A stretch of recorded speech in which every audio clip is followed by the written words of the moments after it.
Maligayang pagdating sa inyong lahat, kababaihan at kalalakihan, habang pinakinggan ninyo ang kwentong ito. Pagkatapos ng kasal, kinuha ng biyenan ang aking 7 milyong pisong dote. Tapos sinabing mapag-aksaya ako. Nagulat ako sa pulis nga na walang card.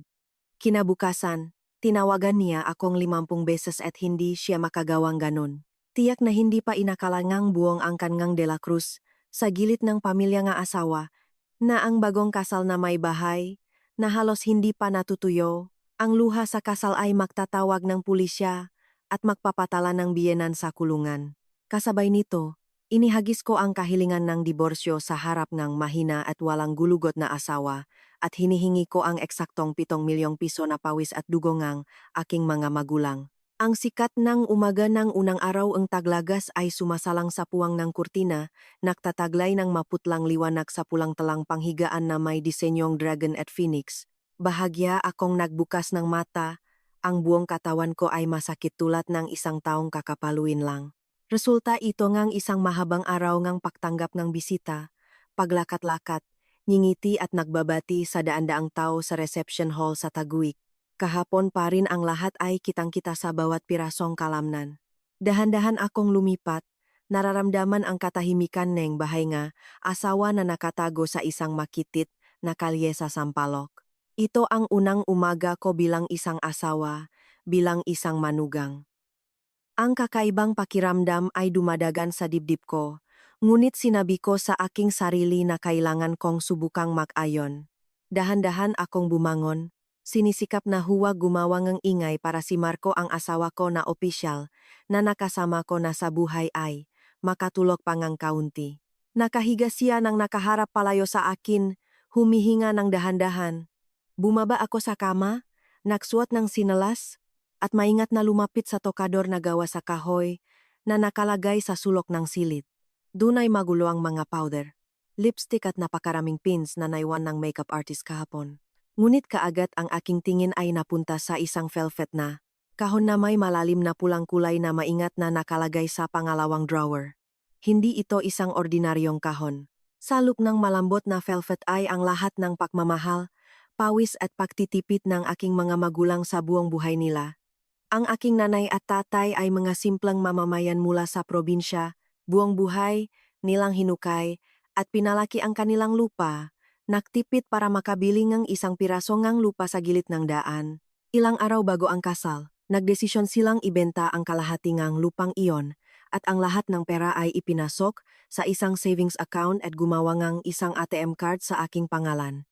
Eksaktong 7,500,000 piso. Gabing bago ngang kasal, hawak-hawak nga nay ko ang aking kamay. Pinasok ang card sa velvet na kahon kasama ang isang gintong kuwintas. At may luha sa mga matang nakbilin na ito ang pangunahing puhunan ng kanyang anak para sa sariling pananggalang para pagpasok sa bahayngan. Iba ay may dignidad at hindi hamak-hamakin. Maingat ko itong binuksan ang drawer, inangat ang velvet na kahon at isang pakiramdam ngang kaliwaan ang dumating sa aking makamay kaya natilihan ang aking puso. Mabilis na binuksan ko ang tansong kandado, bumukas ang takip. Ang gintong kuwintas ay nandun pa rin. Tahimik na nakatago. Ngunit sa slot ng card sa tabi nito, ang asul na ATM card na nagtataglay ng 7 milyong piso ay ganap na nawala. Natigilan ako, paulit-ulit na kumukurap, sinubukan kong itaas ang velvet na lining para makita kung nahulog ba ito sa ilalim. Wala. Hinila ko ang natitirang ma-drawer, binaliktad ang kahon ng gamit sa pag-ayos, tiningnan pati sa ilalim ng mesa. Ang aking puso ay nagsimulang tumibok ng mabilis. Isang masamang pakiramdam ang bumabara sa aking lalamunan. Sa silid na ito, mula kagabi hanggang ngayon, ako at Marco lang ang narito.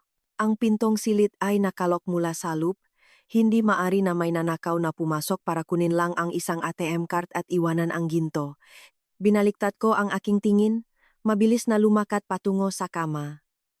Malamig ang aking makamay nang kalugin ko ng malakas ang balikat ni Marco. Marco, gising ka na, gising ka at kausapin mo ako ngayon. Kumuot si Marco, nagsabongil ang ingay sa lalamunan at dahan-dahang nakbukas ng mamata. Pinisil niya ang mga mata at tiningnan ako, Ang kanyang mukha ay malinaw na hindi masaya dahil nagising ng maaga. May nangyari ba? Umaingay ka naman. Maaga pa naman. Hayaan mo akong makatulog pa ang kaunti. Kanina pa umandar ang reception. Pagod na ako. Tumayo akong tuwid. Nagtaas ng mga kamay sa harapan ng dibdib. Ang boses ko ay nagsisinisikap na pigilin ang panginginig ngunit malamig at malinaw pa rin. Sana ang ATM card ko na nakalagay sa velvet na kahon sa tokador. Bago kami matulog kagabi, inilagay ko ito doon mismo ng sarili ko. Ngayon binuksan ko at wala na. Nang marinig ang salitang ATM card, ang antok sa muka ni Marco ay tila bigla na lang nawala. Umupos siya ng bigla. Dinampot ang ulo, ngunit ang mga mata niya ay lumayo. Nakpatpat sa tabing ng bintana. Ang kanyang kilos ay labis na hindi natural. Lumunok siya, umubo, at sumagot sa mas mababang tinig kaysa karaniwan. Hindi ko alam iyan. Ang gamit mo, ikaw ang mag-ingat. Bakit sa sakin mo itatanong? Siguro naiwan mo sa ibang lugar o nahulog sa loop ng bag. Mahanap ka mamaya nga mabuti. Tinitigan ko si Marco, sinisikap na mahuli ang kanyang tingin. Ang disappointment ay nagsimulang pumasok. Magmahal kami ng mahigit 1 taon bago pumunta sa kasal. Si Marco ay laging nagpapakita bilang isang matapat at tapat na lalaki. Ngunit ang kanyang kilos ngayon ay nagpapakita ngang isang masamang pagtatago. Huwag kang magsinungaling sa akin. Kagabi nang hubarin ko ang mga alahas. Ikaw ang nakatayo sa tabi ko. Ikaw pa ang nagsabi sa akin na itago ko ng mabuti para hindi mawala. Ang silit na ito ay nakalok buong gabi. Bukod sa akin at sa iyo ay sino pa ang makakapasok dito. Ibalik mo na ang card ko agad. Ito ay pawis at dugo ng mamagulang ko. Hindi ko nais gamitin ito para sa biruan. Nagsimulang maligalik si Marco. Pinagot niya ang kanyang mukha. Kinuha ang cellphone sa bedside table. Nagpindot ng walang kabuluhan at muling ibinaba. Malalim na huminga, ngunit patuloy na hindi tumingin ng diretso sa akin. Nakakatawa ka naman. Anong gagawin ko sa card mo? Hindi ko hawak iyon, huwag na huwag kang gumawa ng ingay. Baka marinig ng nanay at mabigyan niya tayo ng babala ngayon. Unang ilang araw pa lang na may bahay ka. Mag-ingat ka ng kaunti. Ang salita ni Marco ay parang nagdakdak ang apoy sa sunog, hindi lang hindi tumulong sa paghahanap ng aking ari-arian, kundi ginagamit pa niya ang kanyang ina para takutin ako. Ang sakit at galit ay bumaha. Lumapit ako sa kama, handang makipaktalo ng maayos. Hindi ko maaring mawala ang napakalaking halagang iyon ng ganito sa loop mismo ng bahay na ito. Habang handa na akong magsalita, isang malamig na tunog ang dumating mula sa direksyon ng pintuan. Ang knob ay malakas na lumiko at ang pinto and aming silid ay bumukas ng walang anumang katok. Ang pumasok ay walang iba kundi si Nanay Gloria, ang biyenan ko. Nakasot siyang isang dark na pattern ng silk na damit pangbahay, seryosong mukha, ang mga kilay ay pakyat na punong kapangyarihan. Ang kanyang mga mata ay dumapli sa akin, nagdadala na kalamigan na nakakakilabot, pagkatapos ay tumigil kay Marco na nakaupo at nakayuko. Ang pagpasok ng biyenan sa silid ng bagong kasal ng anak na lalaki at manugang ng maaga sa umaga ay nagulat sa akin nang mawalan akong reaksyon. Ang konseptong privacy ay tila hindi umiiral sa bahay na ito. Si Nanay Gloria ay dahan-dahang lumakat papunta sa gitna ng silid, tinalian ang mabraso sa harapan ng dibdib, at nagsalita ng may autoridad, malinaw bawat salita, pinabasag ang tensyong naglalaro sa pagitan namin nung mag-asawa. Huwag na kayong mahanap, ako ang nagkuha ng card na iyon. Hindi mo na kailangang pahirapan si Marco, hindi niya alam ang kahit ano. Maagang maaga pa lang ay nag-awayan na kayo. Gusto mo bang guluhin ang buong bahay na ito? Maari ka pang lumakat palayo. Aminin lang aking biyenan na siya ang kumuhang aking ari-arian sa loop mismo ngang silit na ito. Malalim akong huminga, sinisikap na mabawi ang kalmado, tinitigan si Nanay Gloria ng diretso. Ano ang sinabing nanay?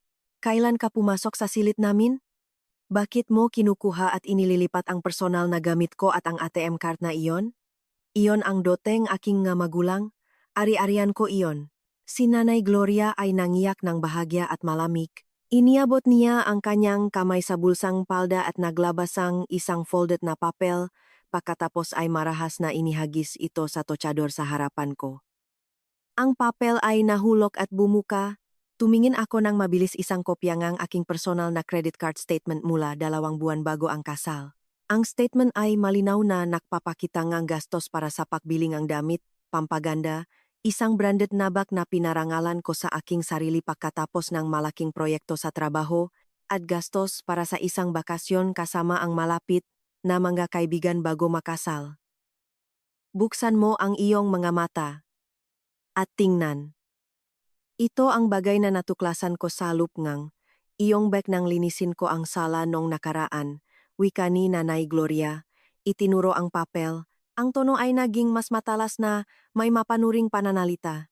Napakagastos ba hindi? Mga branded na damit, mamahaling pampaganda, at pumupunta pa sa iba't ibang lugar. Isang dalagitang wala pang asawa na nagagastos ng pera tulad ng tubig, hindi nagsasaalang-alang sa hinaharap. Gusto mo bang dalhin ang ugaling babaeng mapalat sa bahay na ito at wasakin ito?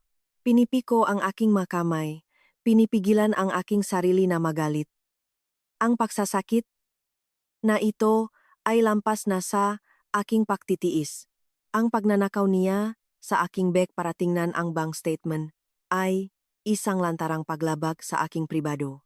At ngayon ginagamit niya iyon bilang dahilan para nakawin ang card na nagtataglay ngang 7 milyong piso. Nanay, ang para iyon ay pra ko na kinita ko mismo sa pamamagitan ng aking pawis. Naktrabaho ako at may mataas na sahod. Ang paggastos ko para sa aking sarili ay aking karapatan. Ang aking pamimili o bakasyon bago makasal ay walang kinalaman sa kasalukuyang pananalapingang ating pamilya. At hindi pa rin iyon nagbibigay sa nanay ng karapatang kunin ang aking ATM card. Huwag kang magsalitang ganyan. Si Nanay Gloria ay mataas na naktingin. Humakbang palayo sa akin ng kaunti. Nagtatayo ngang sarili niya bilang ang may autoridad. Kapag tumapa ka sa pintuan ngang bahay na ito, naging manugang ngang pamilya de la Cruz. Ang lahat ay dapat sundin ang alituntuning ngang bahay na ito. Ang pera sa bahay ay dapat pamahalaan ngang matatanda. Nagbenta na lupa ang mga magulang mo at ibinigay sa iyo ang 7 milyong piso. Malaking halagang iyon para sa isang batang mapag-aksaya tulad mo, mabilis na maalis kung ibibigay sa iyong mga kamay. Ako ang ina. Ako ang may responsibilidad na pangalagaan ang ari-arian para sa inyong mag-asawa. Gamit ang dahilan ng pangamba na maubusin ng manugang ang pera, itinago na niya ang card. Kapag naging manugang kang pamilya namin, ang pera ay ibibigay sa akin para ingatan. Mag-alala ka na lang tungkol sa pagiging may bahay at pag-aaruga nga bata. Ang pambuhay buwanan ay ibibigay ko kay Marco. Ang katwiran ni Nanay Gloria ay nagulat sa akin. Isang malinaw, halatang plano, punong kasakiman, na nakabalot sa magandang parirala na ingatan at para sa inyong kinabukasan. Ang 7 milyong iyon ay pawis at dugo ngang aking mga magulang. Hindi siya nakapagbigay ngang kahit isang piso, ngunit gusto niyang agawin ito nang walang kahiya-hiya pakaraan lang, isang gabi mula nang maging manugang ko. Napagtanto ko na ang pamilyang ito ay hindi talaga nakuha sa akin bilang isang anak. Tinutukoy lang nila ang kayamanan na dala ko. Kahit ang pinakamababang pagalang ay wala, lumingon ako kay Marco, ang legal na asawa ko. Umaasa akong tatayo siya para sabihin ang isang salitang ang katotohanan, para protektahan ang katotohanan at protektahan ang kanyang asawa. Tinitigan ko si Marco ng matagal. Ang mga mata ko ay puno ng pag-asa at galit. Sa sandaling ito, siya ang tanging pampalakas sa banyagang bahay na ito na puno ng pagpilit. Ang alitan na ito ay maaring malutas ang isang lalaki na tatayo sa gitna at malinaw na magpasiya. Ngunit salungat sa aking inaasahan, si Marco ay nananatiling nakatayo sa sulok ng kama. Ang makamay niya ay makasamang hawak. Nagpupuno ng gilid ng kumot. Hindi siya naklakas loob na tumingin sa ina, at hindi rin naklakas loob na tumingin ng diretso sa asawa. Ang kahinaan ay lumitaw sa bawat galaw, at ang aking puso ay parang pinigangang di nakikitang kamay. Marco, nakaupo ka lang habang naririnig mo ang ina mong nagsasalitang ganyan? Malakas kong tinawag ang pangalan niya. Ang boses ko ay puno ngang pakabigo. Ikaw ang pinakanakaalam kung saan nanggaling ang 7 milyong iyon. Kailangan ng nanay at tatay ko na ibenta ang kalahati ng kanilang lupa na pamana ng ganinuno para mayroon kang mapagtaguan ng kaunting puhunan para makasama ka sa pagtayo ng pamilya kasama ka. Alam mo rin na kontrolado ko ang aking sariling pananalapi ng matagal na hindi ko kailanman umasa sa kahit sino o gumamit NG pera N kahit sino. Ngayon ang nanay ay kusanglup na pumasok sa silid, hinukay ang aking magamit at kinuha ang aking personal na ari-arian bago pa man ang kasal. Kailangan mong magsalita ngang isang salitang makatarungan. Si Nanay Gloria ay nakatayo sa tabi nang nakatawid ang makamay, pinatingkat ang kanyang anak na lalaki. Ang mga mata ay punong nakatagong pagbabanta. Sa ilalim ng presyon ng dalawang babae, si Marco ay dahan-dahang nakbukas ng bibig. Ang boses ay parang isang batang nakasala. Ana, pakalmahin mo ang iyong sarili. Ang nanay ay para rin sa mabuti ng ating dalawa. Ibigay mo na lang ang password sa nanay. Ang pera ay nandun pa rin sa bangko, hindi mawawala bakit kapag gumagawang ingay. Maganda naman na may matatanda na nangalaga sa pera sa bahay natin. Hindi ba? Humakbang ako ngang isang hakbang pabalik. Pakiramdam ko ay parang binuhusan ngang isang timbangang malamig na tubig sa gitna ngang taglamig. Ang salita ni Marco ay dumaong sa aking matainga ng malupit at walang malasakit. Hindi niya tinanggol ang karapatang asawa niya. Hindi niya protektahan ang babae na kasamang natulog sa kama sa halip. Sumunod siya sa masamang kasakiman ng ina. Sinabi niya sa akin na manahimik, na ibigay ang pera sa nanay para mapanatili ang katahimikan sa pamilya. Natawa ako ng mapait, ang sulok ng aking mamata ay nagsimulang maging mainit, ngunit sinubukan kong pigilin ang luha bago ito mahulog sa harapan nila. Ang kapayapaan ng pamilya ay tatatak sa batayan ng pandaraya at pagnanakaw ng ari-arian ng iba. Ha? Ang pera ko na ibinigay ng aking mamagulang bakit ko ibibigay sa iba para ingatan? Ikaw ba ang asawa ko o anino ka lang iyong ina? Mula pa sa unang araw ay pinayagan mong trampling ng nanay ang aking dignidad. Ninakaw ang pawis at dugo ngang aking mga magulang. At sabi mo pa ay manahimik daw at sundin? Nang marinig ni Marco ang aking matalas na salita, pumula ang mukha niya dahil sa kahihiyan. Tumayo siya, lumakat papunta sa akin, sinusubukan na hawakan ang aking kamay, ngunit umurong ako, determinado na iwasan ang kanyang hawakan. Huwag kang magsalita ng labis. Bilang manugang, kailangan mong matutungang kaunting pasensya sa biyenan. Hindi kinuhang nanay ang pera, binabantayan lang niya ang card. Maging matarumpak ka at sundin ang nanay, huwag hayaang mahiya tayo sa mga kapitbahay. Si Marco ay kumuot ng kilay, sinisikap na gumamit ng walang kwentang lohika para takutin ako. Umaasa akong mabilis akong sumusuko para matapos na. Ang matinding pagkabigo ay bumalabal sa aking isip.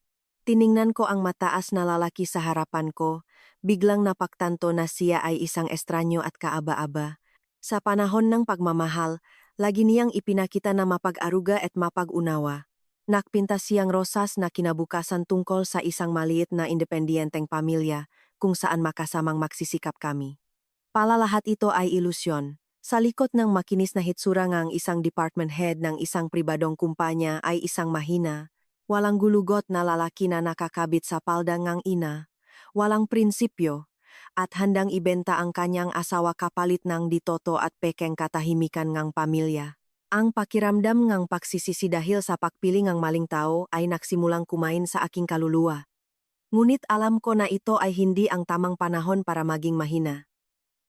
Ang iyak o pakiusap ay ganap na walang silbi rito. Kailangan kong maging matapang para mabawi ang pag-ari ko. Inayos ko ang aking buhok, tumayo ng tuwid, ang tono ko ay naging malamig at tiyak. Sasabihin ko sa nanay at kay Marco, ang 7 milyong pisong iyon ay ang aking personal na ari-ariang bago ang kasal. Wala akong obligasyong ibigay ito sa sinuman para ingatan para sa akin. Pakibalik na ang ATM card sa akin ngayon. Kung hindi ibabalik ng nanay, malalaman niya ang resulta.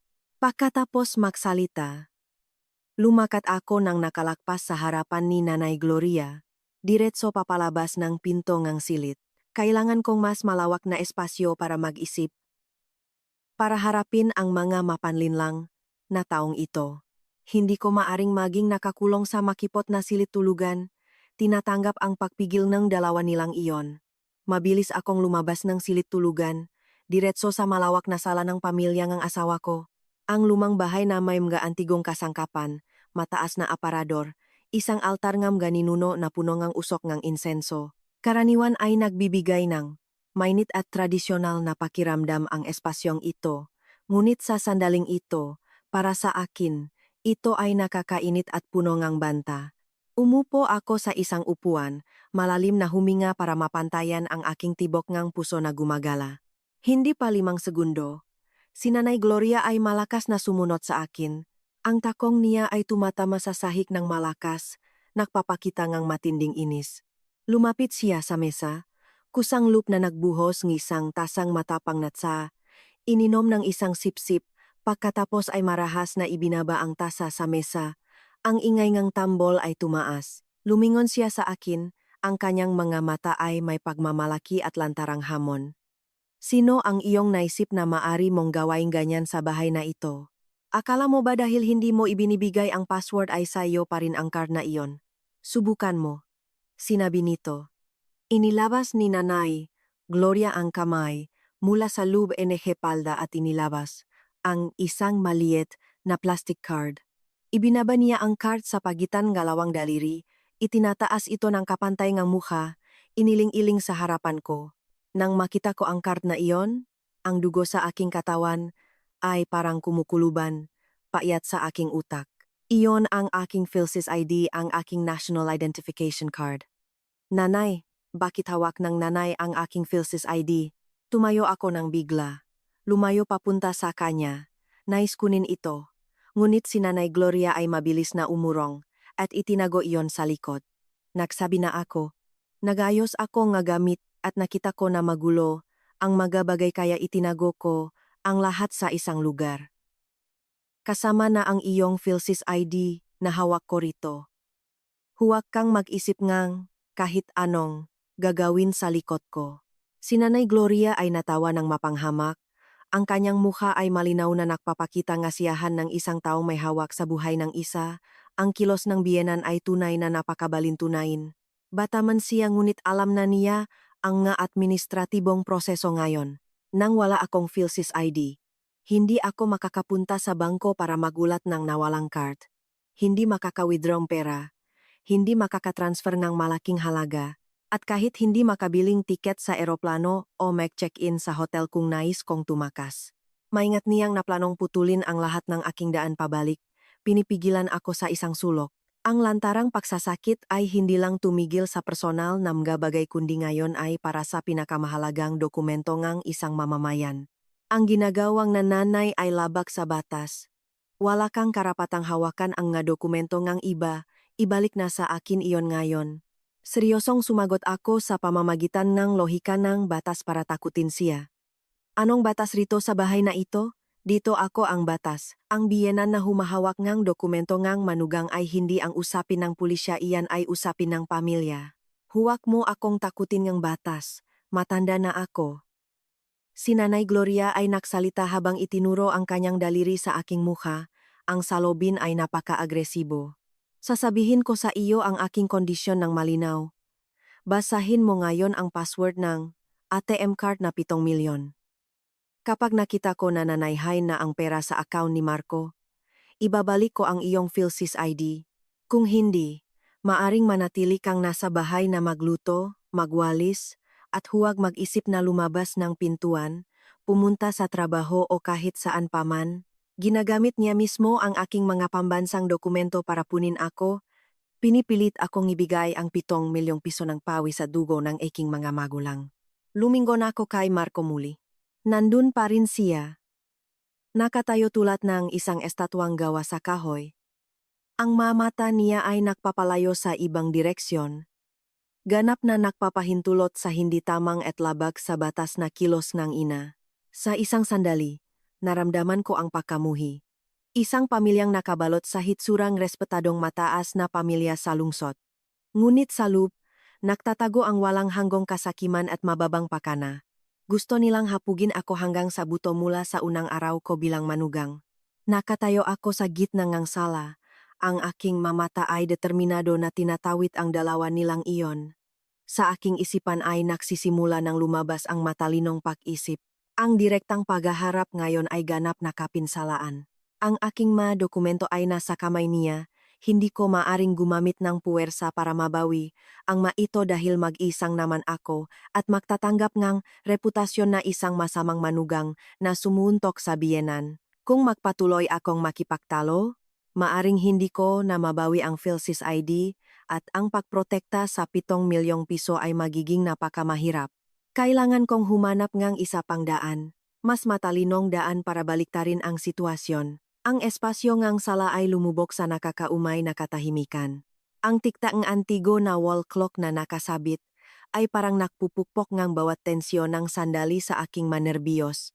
Nang mapagtanto na ang kasalukuyang sitwasyon ay ganap na sa sarili ko ang kawalan, nang ang pinakamahalagang dokumento ay nasa kamay ng iba, sinabi ko sa aking sarili na kailangan ko talagang maging kalmado at hindi maaring hayaan ang galit na masira ang malaking bagay.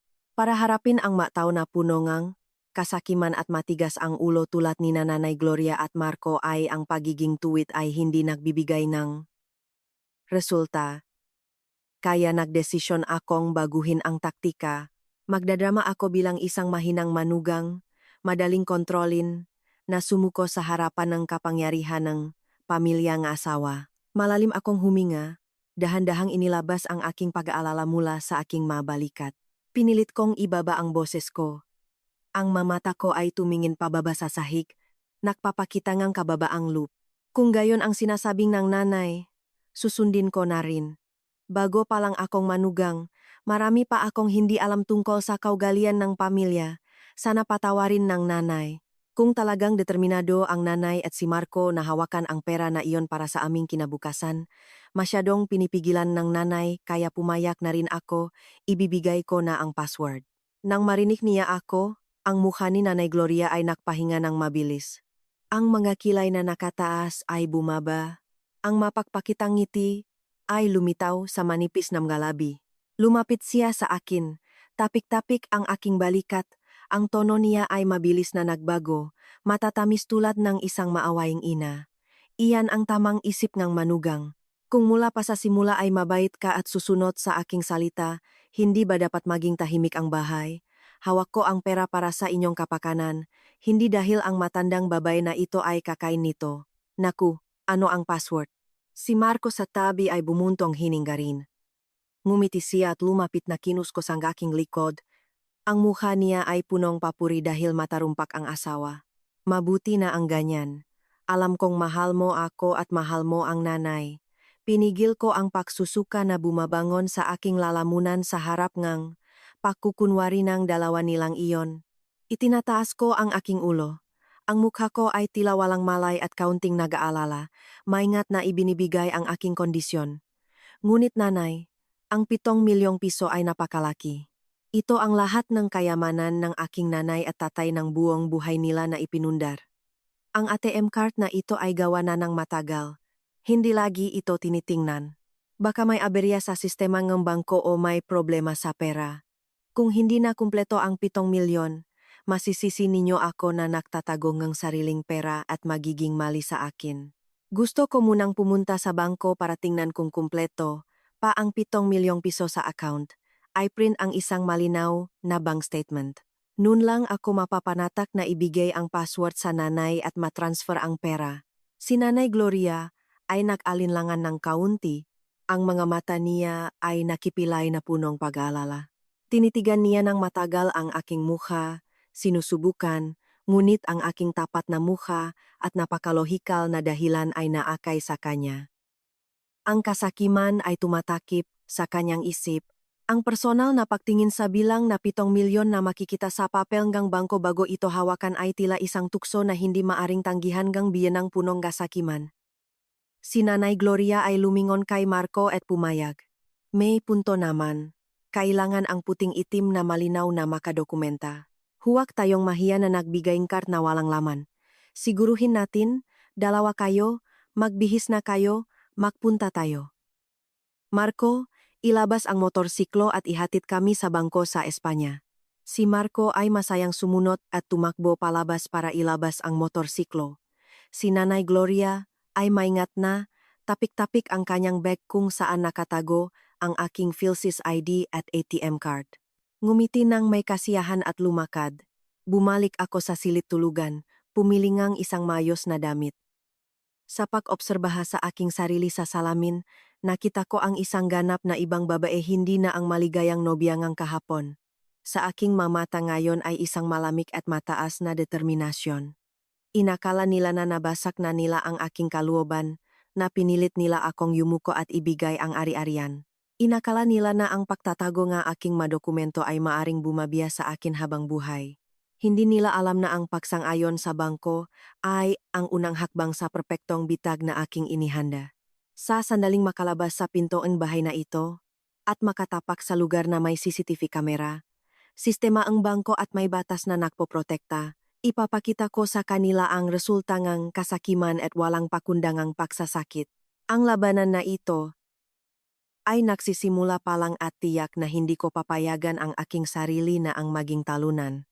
Ipinasok ko ang cellphone na puno ng baterya sa bag ko, malalim na huminga na pumupuno sa aking dibdib at matapang na lumabas ngang silid. Ang motorsiklo ni Marco ay maingay na nagutos ng simula sa harap ng bahay. Ayon sa mapanupilang pakakasunot-sunot na inihanda ni Nanay Gloria, si Marco ang nagmamaneho.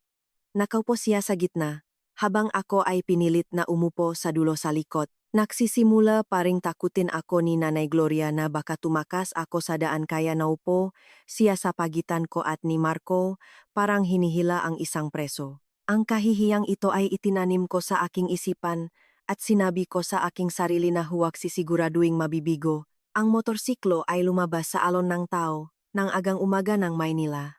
Usok, ingay ng gabusina at ang marahang init ng taglagas ay hindi nakakaalis ng init na nakmumula sa pakukunwari ng mataong nakasakay sa motorsiklo.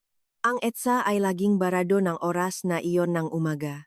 Ang magasasakyan ay dahan-dahang gumagalaw paysa-isa sa mabababang traffic. Nakopong sa likod ko, tila si Nanay Gloria ay hindi nakakaramdam ng pagod o ingay.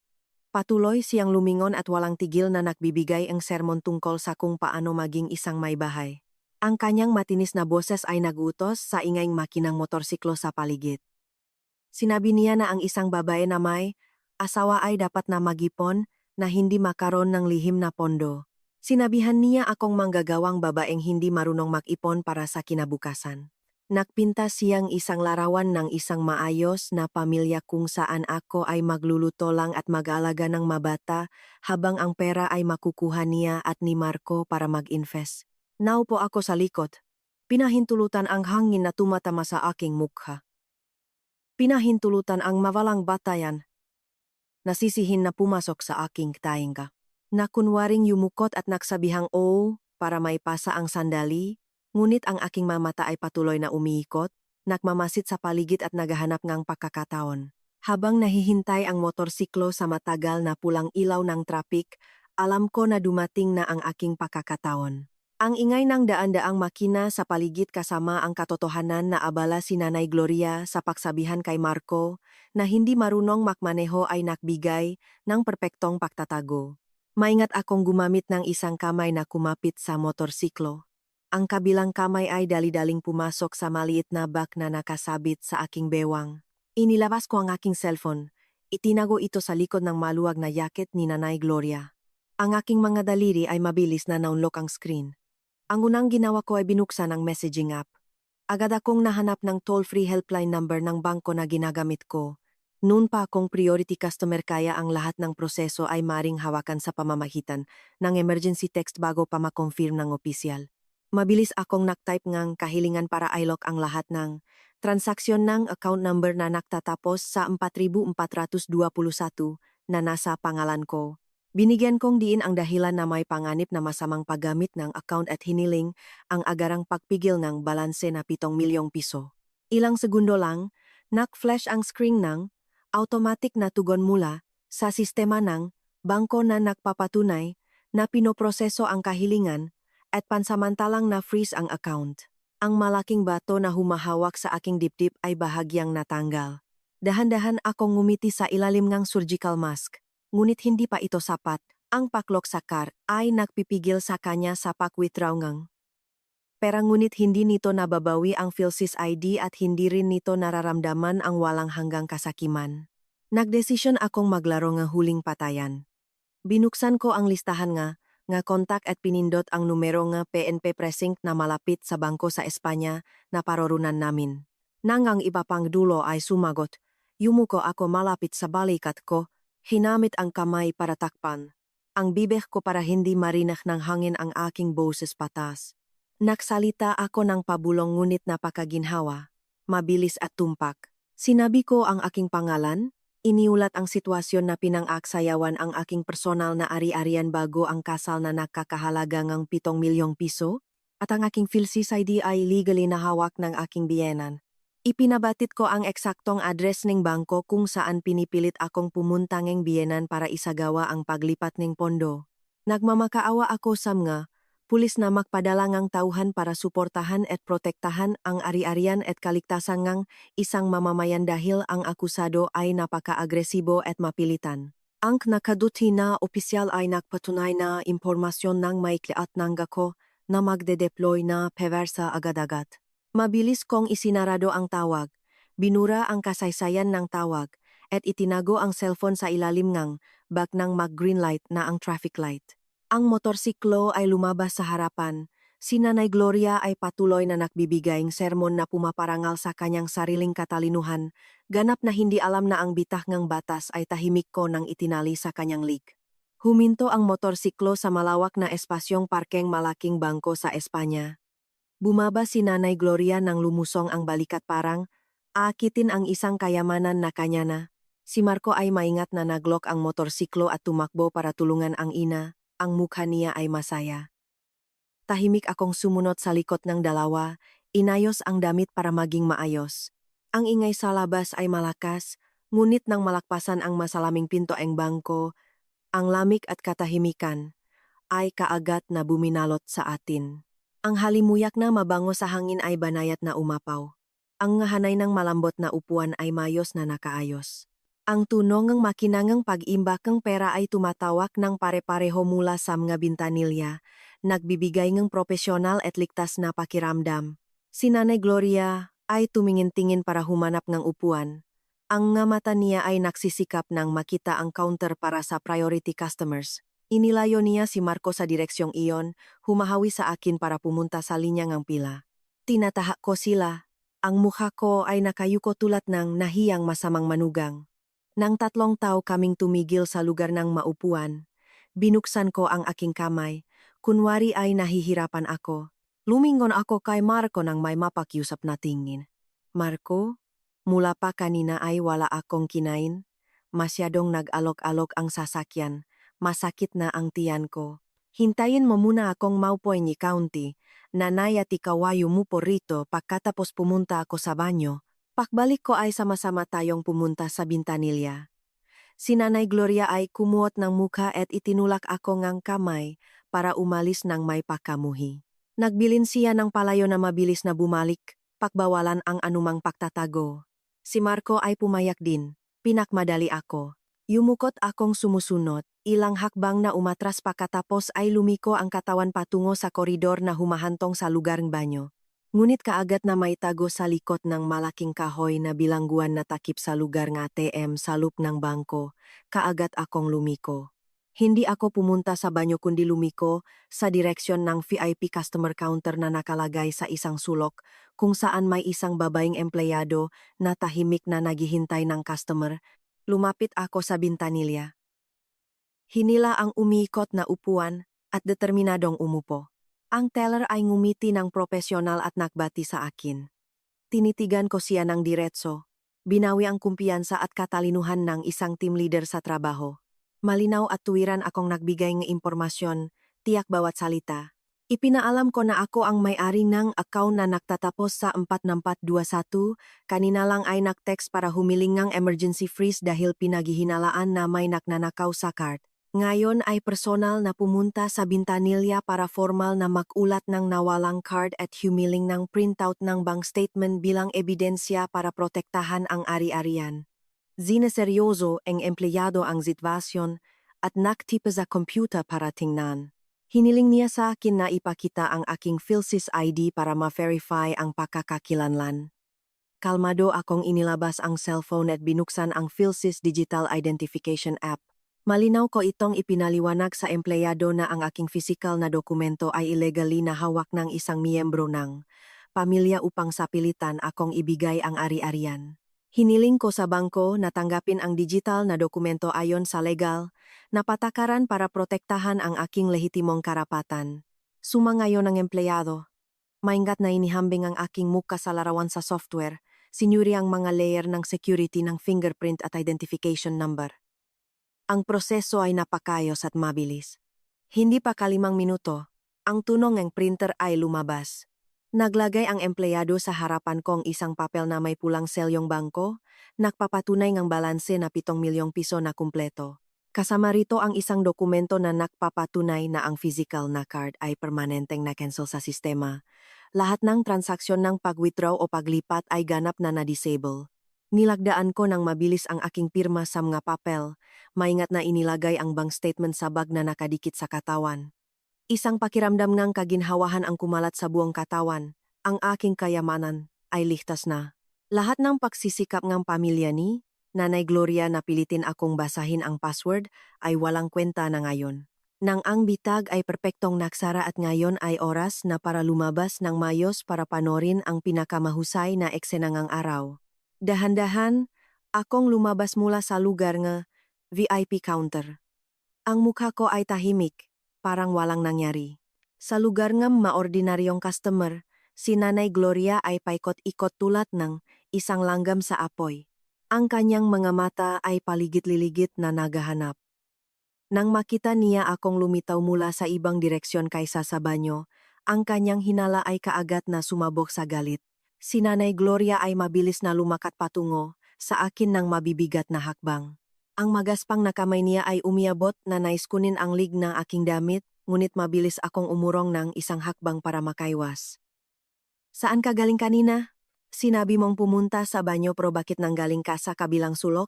Nagtatago kang bagay mula sa aking likod, hindi ba? Pungay si Nanay Gloria ng magtanong. Ang mukha niya ay namumula ng galit. Ang makulubot sa noo ay nagtitipon na parang isang tao na mapanganib. Si Marco ay mabilis na sumunod sa likod ng ina. Ang mukha niya ay hindi nakakaintindi kung ano ang nangyayari. Tumayo akong tuwid. Ang dalawang kamay ay bumaksak ng komportable.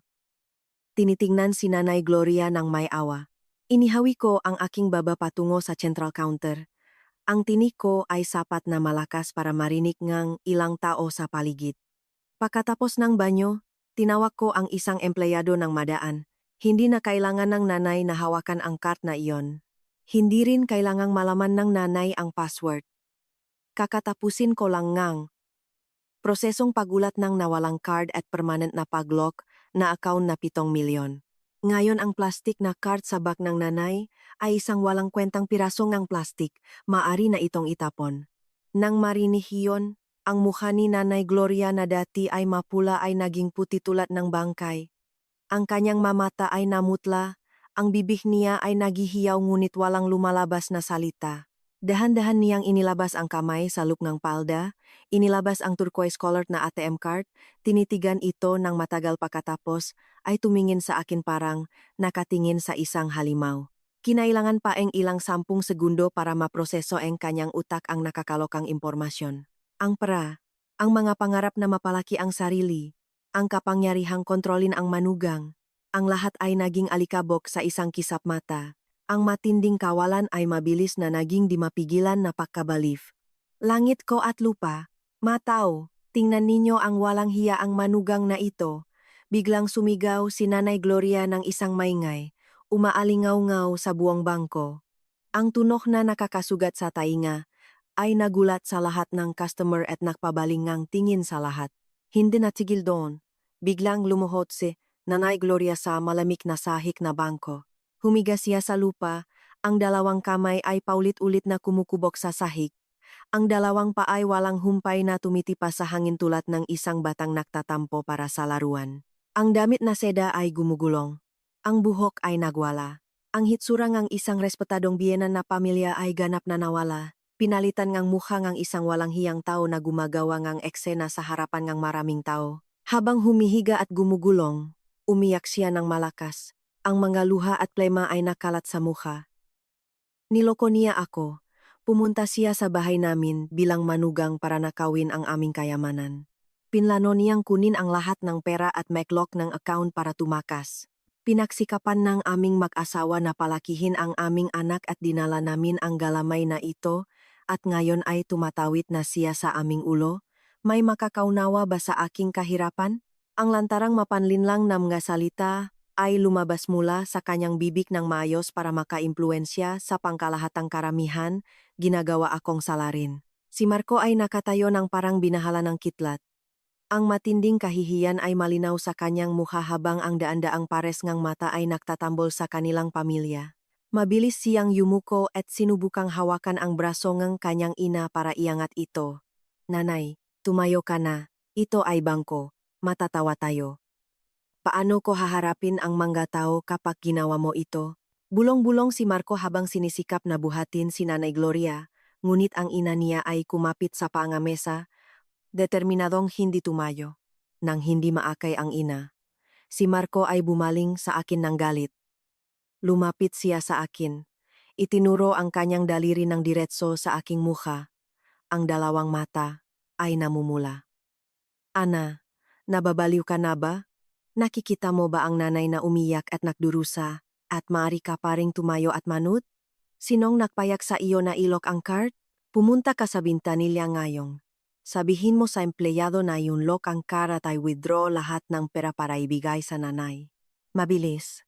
Huwag hayaang gamitin ko ang lakas ko. Binakbak mo ang mukha ng aming pamilya.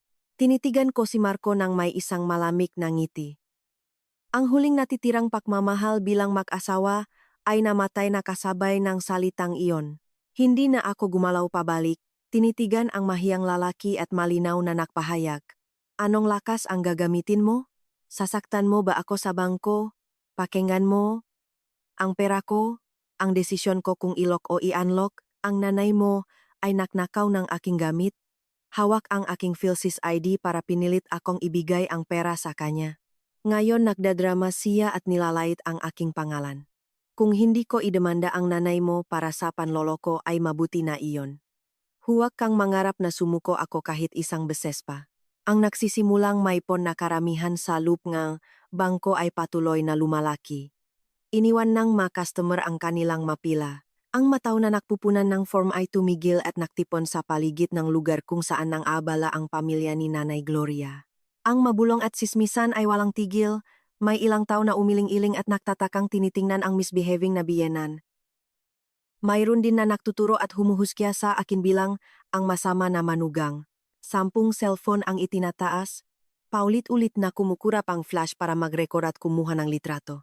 Ang insidente ay mabilis na naging isang libreng palabas sa gitnang lungsod, 2 lalaking security guard na suot ang asul na kulayng bangko ay nakmadaling dumating. Sinubukan nilang paghiwalayin ang karamihan, paulit-ulit na hinihiling kay Nanay Gloria na manahimik at inanyayahan ang aming pamilya na lumabas para hindi maapektuhan ang mga transaksyon. Ngunit si Nanay Gloria ay nasa winning mode ng gumawa ng eksena, inihampas pa niya ang kamay at naibaksak ang sombrero ng isang security guard sa lupa. Mas malakas pa niyang sumiga. Hinahamong maging ang security na magtangkang hawakan siya.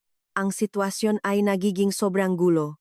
Si Marco ay walang magawa kundi nakatayo ng nanapanahon ang makamay, nakmamakaawa.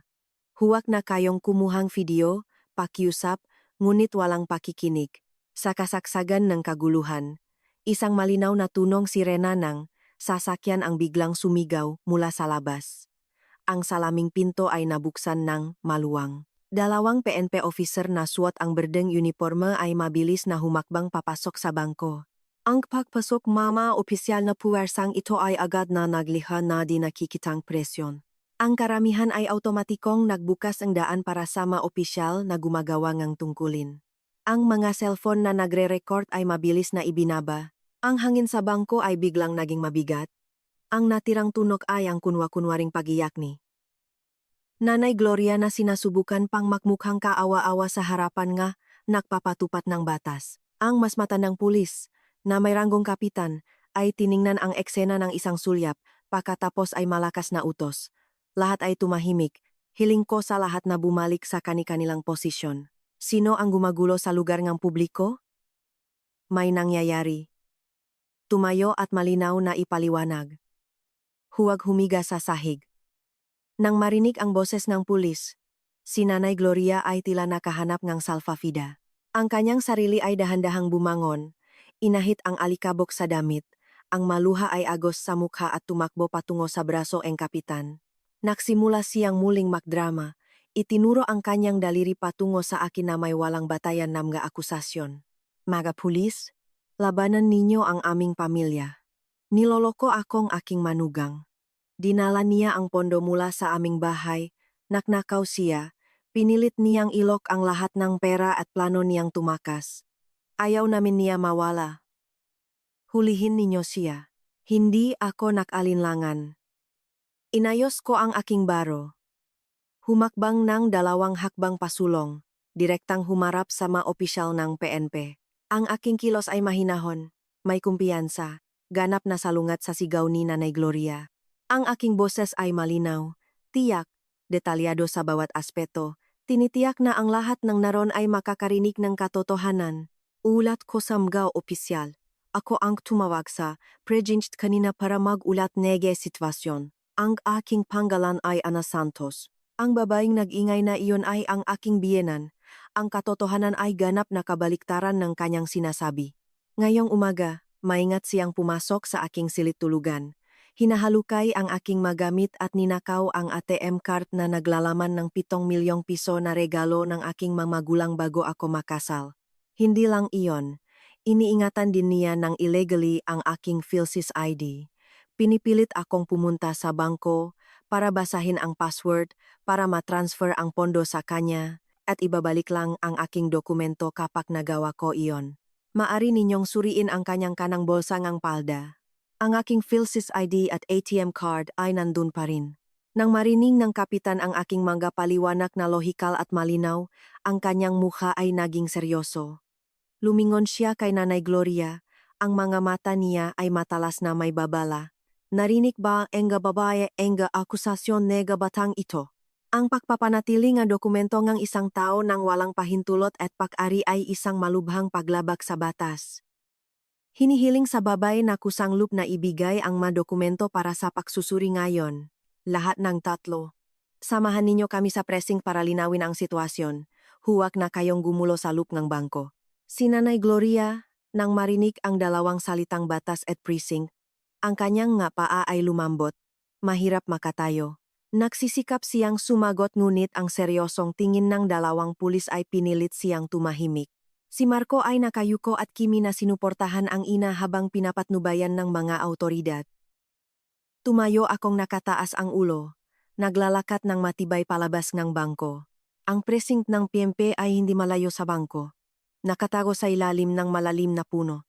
Ang hangin sa loob na opisina ay napakaseryoso at tahimik, kakaiba sa ingay na kalye sa labas. Ang madingding ay may dilaw na pintura. Maayos ang makasangkapan. Nakasabit ang mabatas at regulasyon sa dingding. Tinawit namin ang interrogation table sa gitna ng silid. Ang kapitan ay umupo ng tapat. Inilabas ang kanyang notebook para itala ang mga pahayag. Si Nanay Gloria ay umupo ng nakayuko sa upuan. Ang 2 kamay ay nanginginig na kumapit sa gilid ng mesa, hindi maglakaslop na makatingin sa kahit sino. Si Marco ay umupo sa tabing ina. Pawis na dumadak sa parang tumatawid. Sa init ng silid kahit may electric fan na umiikot. Nagsimula ang opisyal na pagtatanong sa isang layunin na paraan, hinihingi ang impormasyon mula sa bawat isa. Nang dumating ang aking naman, hindi na ako kailangan pang gumamit ng maraming salita. Binuksan ko ang cellphone, na-access ang aking personal na email. Na-download at pinalaki ang kulay ng original na notarized na deed of donation sa pagitan ko at ng aking mga magulang. Ang kontrata ay malinaw na nagtatala ng panahon na bago ang aking pagpaparehistro ng kasal kay Marco. Kasama rito ang isang digital na bank statement na nagpapakita ng 7 milyong pisong direktang inilipat mula sa account ng aking ama sa probinsya patungo sa aking account kasama ang annotation na regalo ng magulang para sa anak na si Ana para sa pananggalang. Itinulak ko ang cellphone pasulong sa harapan ng kapitan Ang boses ko ay may kumpiyansa at determinasyon. Ginu, ito ang hindi may tatangging legal na ebidensya. Ang peray ganap na lehitimong personal na ari-arian ko, na nabubago pa man ang kasal. Wala ni isang piso ang pamilya ngang. Asawa ko na nakapag-ambag sa halagang ito. Ang ginawa ngang biyenan ko na kusang loop na pumasok sa aming silit, nakawin ang ATM card at illegally, nahawakan ang aking PhilSys ID para sa pilitang palabasin ang pondo ay isang halatang pagnanakaw. Hinihingi ko sa mga autoridad na mahigpit na harapin ang legal na paraan at protektahan ang lehitimong karapatan ko. Ang kapitan ay maingat na kinuha ang cellphone at sinuri ang bawat larawan, bawat selyong notaryo, inihambing ang mapetsa sa mga dokumento. Ang katotohanan ay nakalatak ng malinaw tulad ng araw. Ang mga ironclad na ebidensyang ito ay napakatalas para putulin ang lahat ng mababang kasinungalingan ni Nanay Gloria. Yumukod ang kapitan. Ibinalik ang cellphone sa akin. Pagkatapos ay diretso na tinitigan si Nanay Gloria. Ang tining nakpapatupat ngang batas ay matalas, nagdadalangang bigat ng batas. Ang sitwasyon ay malinaw. Nagbibigay si Ana ng ganap na dokumentasyon na nagpapatunay na personal na ari-ariang iyon. Babay, ang iyong pagpasok sa personal na espasyong iyong manugang, ang pagkuha ng ATM card ay may tanda ng pagnanakaw. Higit pa rito, ang hawak ng PhilSys ID ngang, ibang tao ay isang seryosong paglabag sa RA 1055 at maaring magresulta sa mataas na multa. Ang iyong intensyon na gamitin ang mga dokumento ni Ana para sa pilitang ibigay ang ari-arian ay isang banta at pamimilit. Kung ang malaking halagang iyon ay matagumpay na nakuha, maari kang magharap ngang kasong kriminal at maaring mapabilanggo. Naintindihan mo ba ang kabigatan ng ginawa mo? Nang marinig ang salitang kasong kriminal at pagkabilanggo, ang mukha ni Nanay Gloria ay naging puti nang walang kahit isang patak ng dugo. Ang kanyang dalawang panga ay nagtatakpuan-takpuan. Ang magaspang na mga kamay niya ay bumaksak sa mesa, ang lahat ng pagmamalaking hitsura, mapang-isip na pag-ugali at pagiging makapangyarihan ay ganap na nahulog sa harapan ng babalang batas. Lumingon siya kay Marco nang may desperadong panawagan para sa tulong. Ngunit si Marco naman ay nanginginig din. Ang mukha niya ay galit nang hindi nila parehong inaasahan. Ang walang ingat na kasakiman ay humantong sa kanila sa isang perpektong bitag na nililihangang, kanilang labis na tiwala sa sarili. Naniniwala silang ang paggamit ng presyon ng pamilya at lumang kaugalian ng hierarchy ay maaring pilitin ang isang modernong babay na yumuko at ibigay ang lahat. Hindi nila inalala na ang manugang na kanilang kinamumuhian ay gagamit mismong batas bilang sandata para kontrahin ang kanila ng may nakamatay na resulta. Ang interrogasyon room A lumibog sa isang tons na katahimikan. Umupo akong nakasuporta sa upuan, malalim na huminga. Ang legal na labanan na ito ay ganap na napanalunan ko.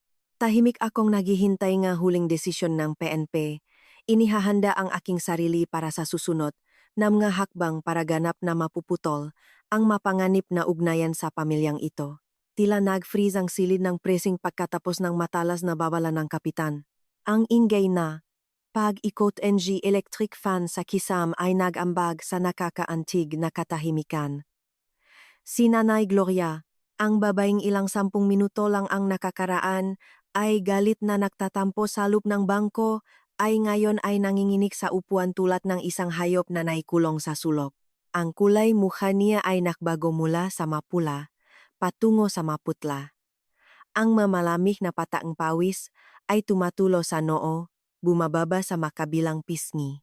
Nang ma-realize na ang pagnanakaw ngang ari-arian at illegally na paghawak ngang dokumento ay maaring magresulta sa kasong kriminal at pagkabilanggo, ang lahat ng autoridad ng biyenan ay ganap na bumagsak.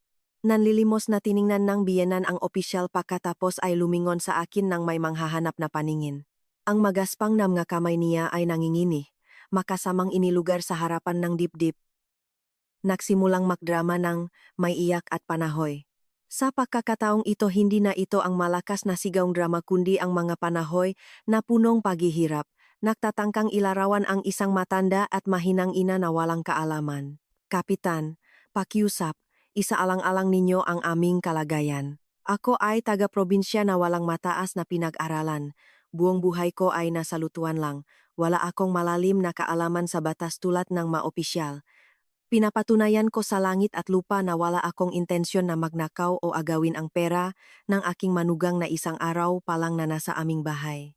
Nakita ko lang na bata pa ang batang babae at may malaking halaga ng 7 milyon. Naalala ako baka mawala o maaksaya, kaya itinago ko para ingatan. Gusto ko lang ang mabuti para sa mabata. Hindi na ang matandang babaeng ito ang mangangailangan ng 7 milyon. Pakiusap, patawarin ninyo ako sa pagkakataong ito. Si Marco sa tabi ay nakmadali rin na sumunod sa ina. Yumuko siya ng kaunti pasulong. Ang dalawang kamay ay pinakasama ng paulit-ulit. Ang tono ay nakmamakaawa para sa habag. Mga opisyal, tama ang sinabi nga nanay. Ito ay isang maliit na hindi pakakaunawaan sa pamilya tungkol sa paraan ng pamamahalang ng pera. Ang nanay ko ay matanda na. Ang pag-isip niya ay medyo luma. Naniniwala ang biyenan na may karapatang pamahalaan ang pera ngang mabata. Ang asawa ko ay galit dahil sa pera ngang kanyang mamagulang kaya nakreklamo sa pulisya. Ang usapin sa pamilya ay maring malutas sa loob ng pamilya. Pakiusap nga opisyal, hayaan ninyong ang aming pamilya ay mag-ayusan ng maayos. Hindi na kami mag-abala pa sa maautoridad. Nang marinig ko ang dalawa nilang nakukunwaring maawa at walang kaalaman, ang galit sa aking puso ay dumarami. Isang napakainutil na pagtatago. Kung mahina at walang kaalaman, sa batas ang bata, baka nalinlang ako nga malambot na salitang ito. Ngunit nakita na niya ang madilim na pusong dalawa nilang iyon. Tumayo akong tuwid, ang tingin ay malamig nang tinitignan si Marco, pinupuksa ang lahat ng kanyang paglalabas salita. Marco, huwag gamitin ang salitang hindi pakakaunawaan dito. Anong hindi pakakaunawaan ang nagsasangkot ng maingat na pagpasok sa silid ng asawa sa gabi habang natutulog ang asawa para himasin ang magamit? Anong hindi pakakaunawaan ang nagsasangkot ng pagtatago ng aking PhilSys ID sa ilalim ng palda at ginagamit ito bilang kondisyon para ibigay ko ang password ng account? Kung hindi ko nailok ang card sa tamang oras, nandun pa ba ang 7 milyon sa aking account o nasa account ng pamilya mo? Ang katotohanan ay hayagan, ang kasakiman ng iyong ina at ang iyong pakikiisa ay hindi maaring itanggi. Lumingon ako sa kapitan, ang boses ko ay mahinahon ngunit napakadeterminado. Hindi ko pinapayagang pumasok ang kahinaan sa sandaling ito. Ginu, hindi ako sumasang-ayon sa pagre-reconcile. Ang usapin ng pamilya ay usapin ng pamilya, ngunit kapag ang karapatang magmay-ari ng personal na ari-arian at kalayaan ng isang mamamayan ay nasangkot na, ang batas ang dapat humawak. Hinihingi ko sa PNP na magproseso ang ulat ng insidente at mahigpit na harapin ang aksyon ng aking biyenan para illegally na hawakan ang aking mga dokumento. Gusto kong mabawi agad ang aking PhilSys ID. Kung walang naangkop na parusa, ang nga taong tulad nila ay patuloy na maghamak sa batas at sa karapatan ng iba. Si Nanay Gloria nang marinig ang aking masalita ay umiyak ng malakas, ang maluha ay tumatulo, ang muha ay kumuot. Gayunman, malinaw kong alam na ang maluhang iyon ay luhangang palaka. Hindi siya umiyak dahil nagsisi na siya sa pagsakit sa manugang. Umiyak siya dahil natatakot sa legal na resulta na nakabitin sa kanyang ulo. Si Marco ay pinisil ang mangipin sa akin. Malinaw ang galit at pagreklamo sa mukha. Pabulong niyang sinabi para marinig ko lamang. Nagbibintang sa akin na walang puso at pinipilit ang ina niya sa isang sulok. Sumagot ako sa kanya nang may malamig na ngiti. Anong puso ang kailangan para sa mga taong gusto, nilang alisan akong kayamanan mula pa sa unang araw ko bilang manugang. Ang pagiging tiyak ko ngayon ay ang tanging paraan para protektahan ang aking dignidad at ari-arian. Ang kapitan ay maingat na kumatok ngang ballpen sa ibabaw ng mesa, hinihingi ang katahimikan sa lahat. Maingat niyang itinatat ang mapahayag ng lahat ng partido sa makapal na opisyal na notebook. Matapos suriin ng mabuti, ang lahat ng aspeto ng sitwasyon, mula sa bank statement, notarized na dokumento ng personal, na ari-arian hanggang sa pag-ugali ng paggawa ng eksena sa bangko, ang opisyal ng PNP ay nagbigay nga huling desisyon. Ang hangin sa silid ng trabaho ay naging tense hanggang marinig ang pahinga ni Marco ng malalim. Hinihiling kay Nanay Gloria na isangkay ang PhilSys ID at ATM card ni Ana ngayon, agad. Hindi pinapayagan nag-aautoridad na ang kahit sino ay magpanatili nag-aopisyal na dokumento nag-aibang tao ng labag sa regulasyon. Ang opisyal ng PNP ay nakutos ng mataas na tinig, hindi pinapayagang mag-atubili si Nanay Gloria kahit ng isang segundo. Si Nanay Gloria ay nangingini, inilabas ang kanyang kamay sa loob ng palda. Kinailangan ng matagal para ilabas ang PhilSys ID at ang ATM card. Inihay niya ang dalawang card. Sa ibabaw ng mesa, ang mga mata ay punong pag-alala at takot na pinagsama-sama. Kinuhang opisyal, maingat na sinuri ang impormasyon sa mga-card pagkatapos ay personal na ibinigay sa akin. Ang sandaling ang aking mga daliri ay nahipo ang PhilSys ID, malalim akong huminga na parang natanggal ang isang 10 tonaladang bato. Ang aking kalayaan at mga karapatang mamamayan ay naibigay na sa akin. Tungkol sa ATM card, dahil maingat ko nang nalok ng permanente ang sistema, ang plastik na card na ito ay walang kabuluhan na. Gayunman, ang kilos ni Nanay Gloria na nakawin at itago ito ay totoo. Nakpatuloy ang kapitan, ang tono niya ay naging isang pahayang parusa. Natuklasan na ang sitwasyon.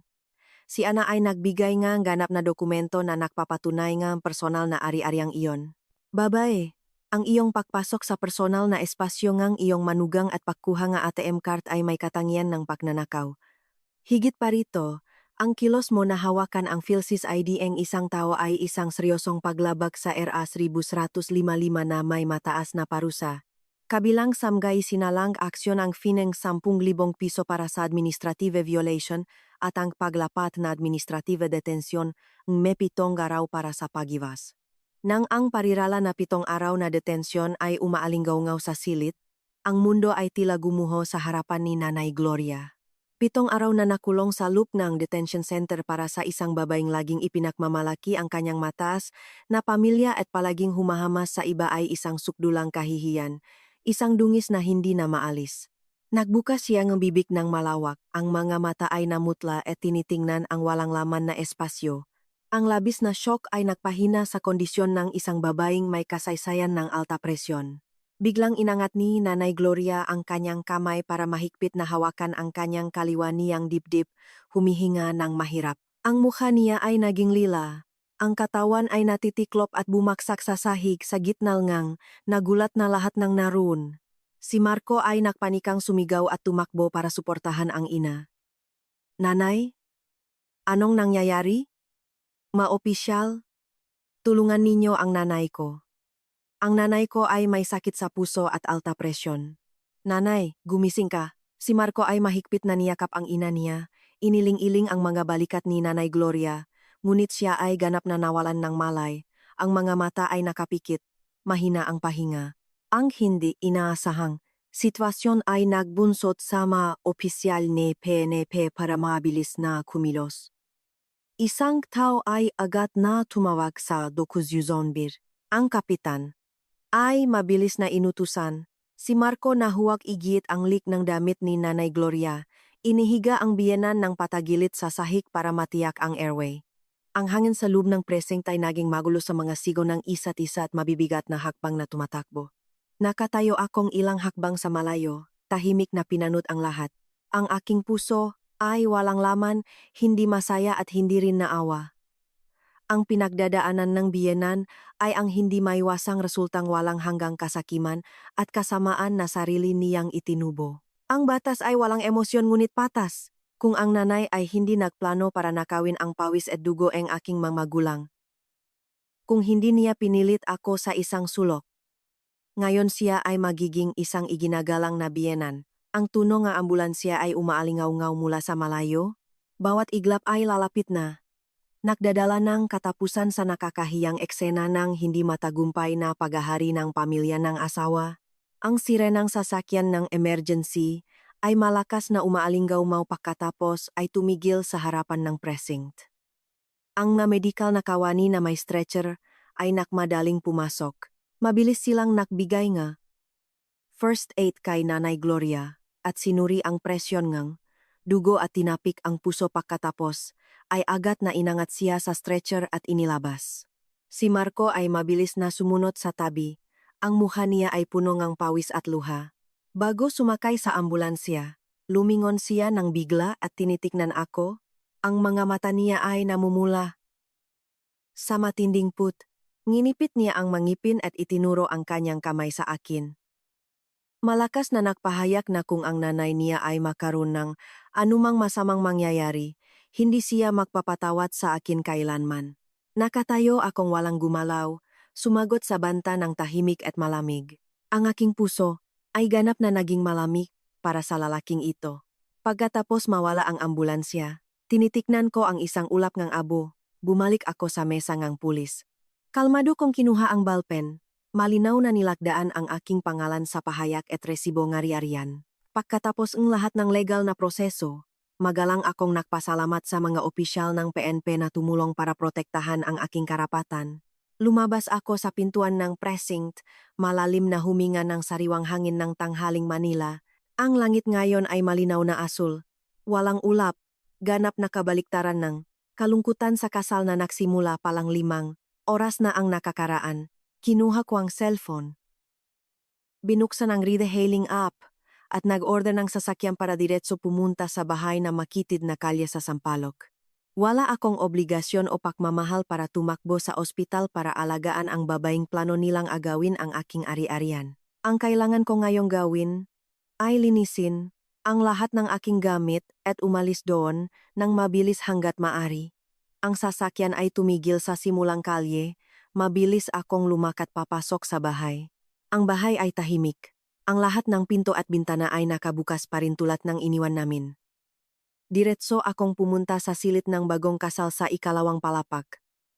Ang makasangkapan ay nandun pa rin. Ang pulang kumot na kulay apoy ay ngayon ay tila nakakainis at peka. Hinila ko ang malaking maleta mula sa sulok ng aparador, maingat na tinalian ang lahat ng damit, pampaganda at personal na gamit sa loob.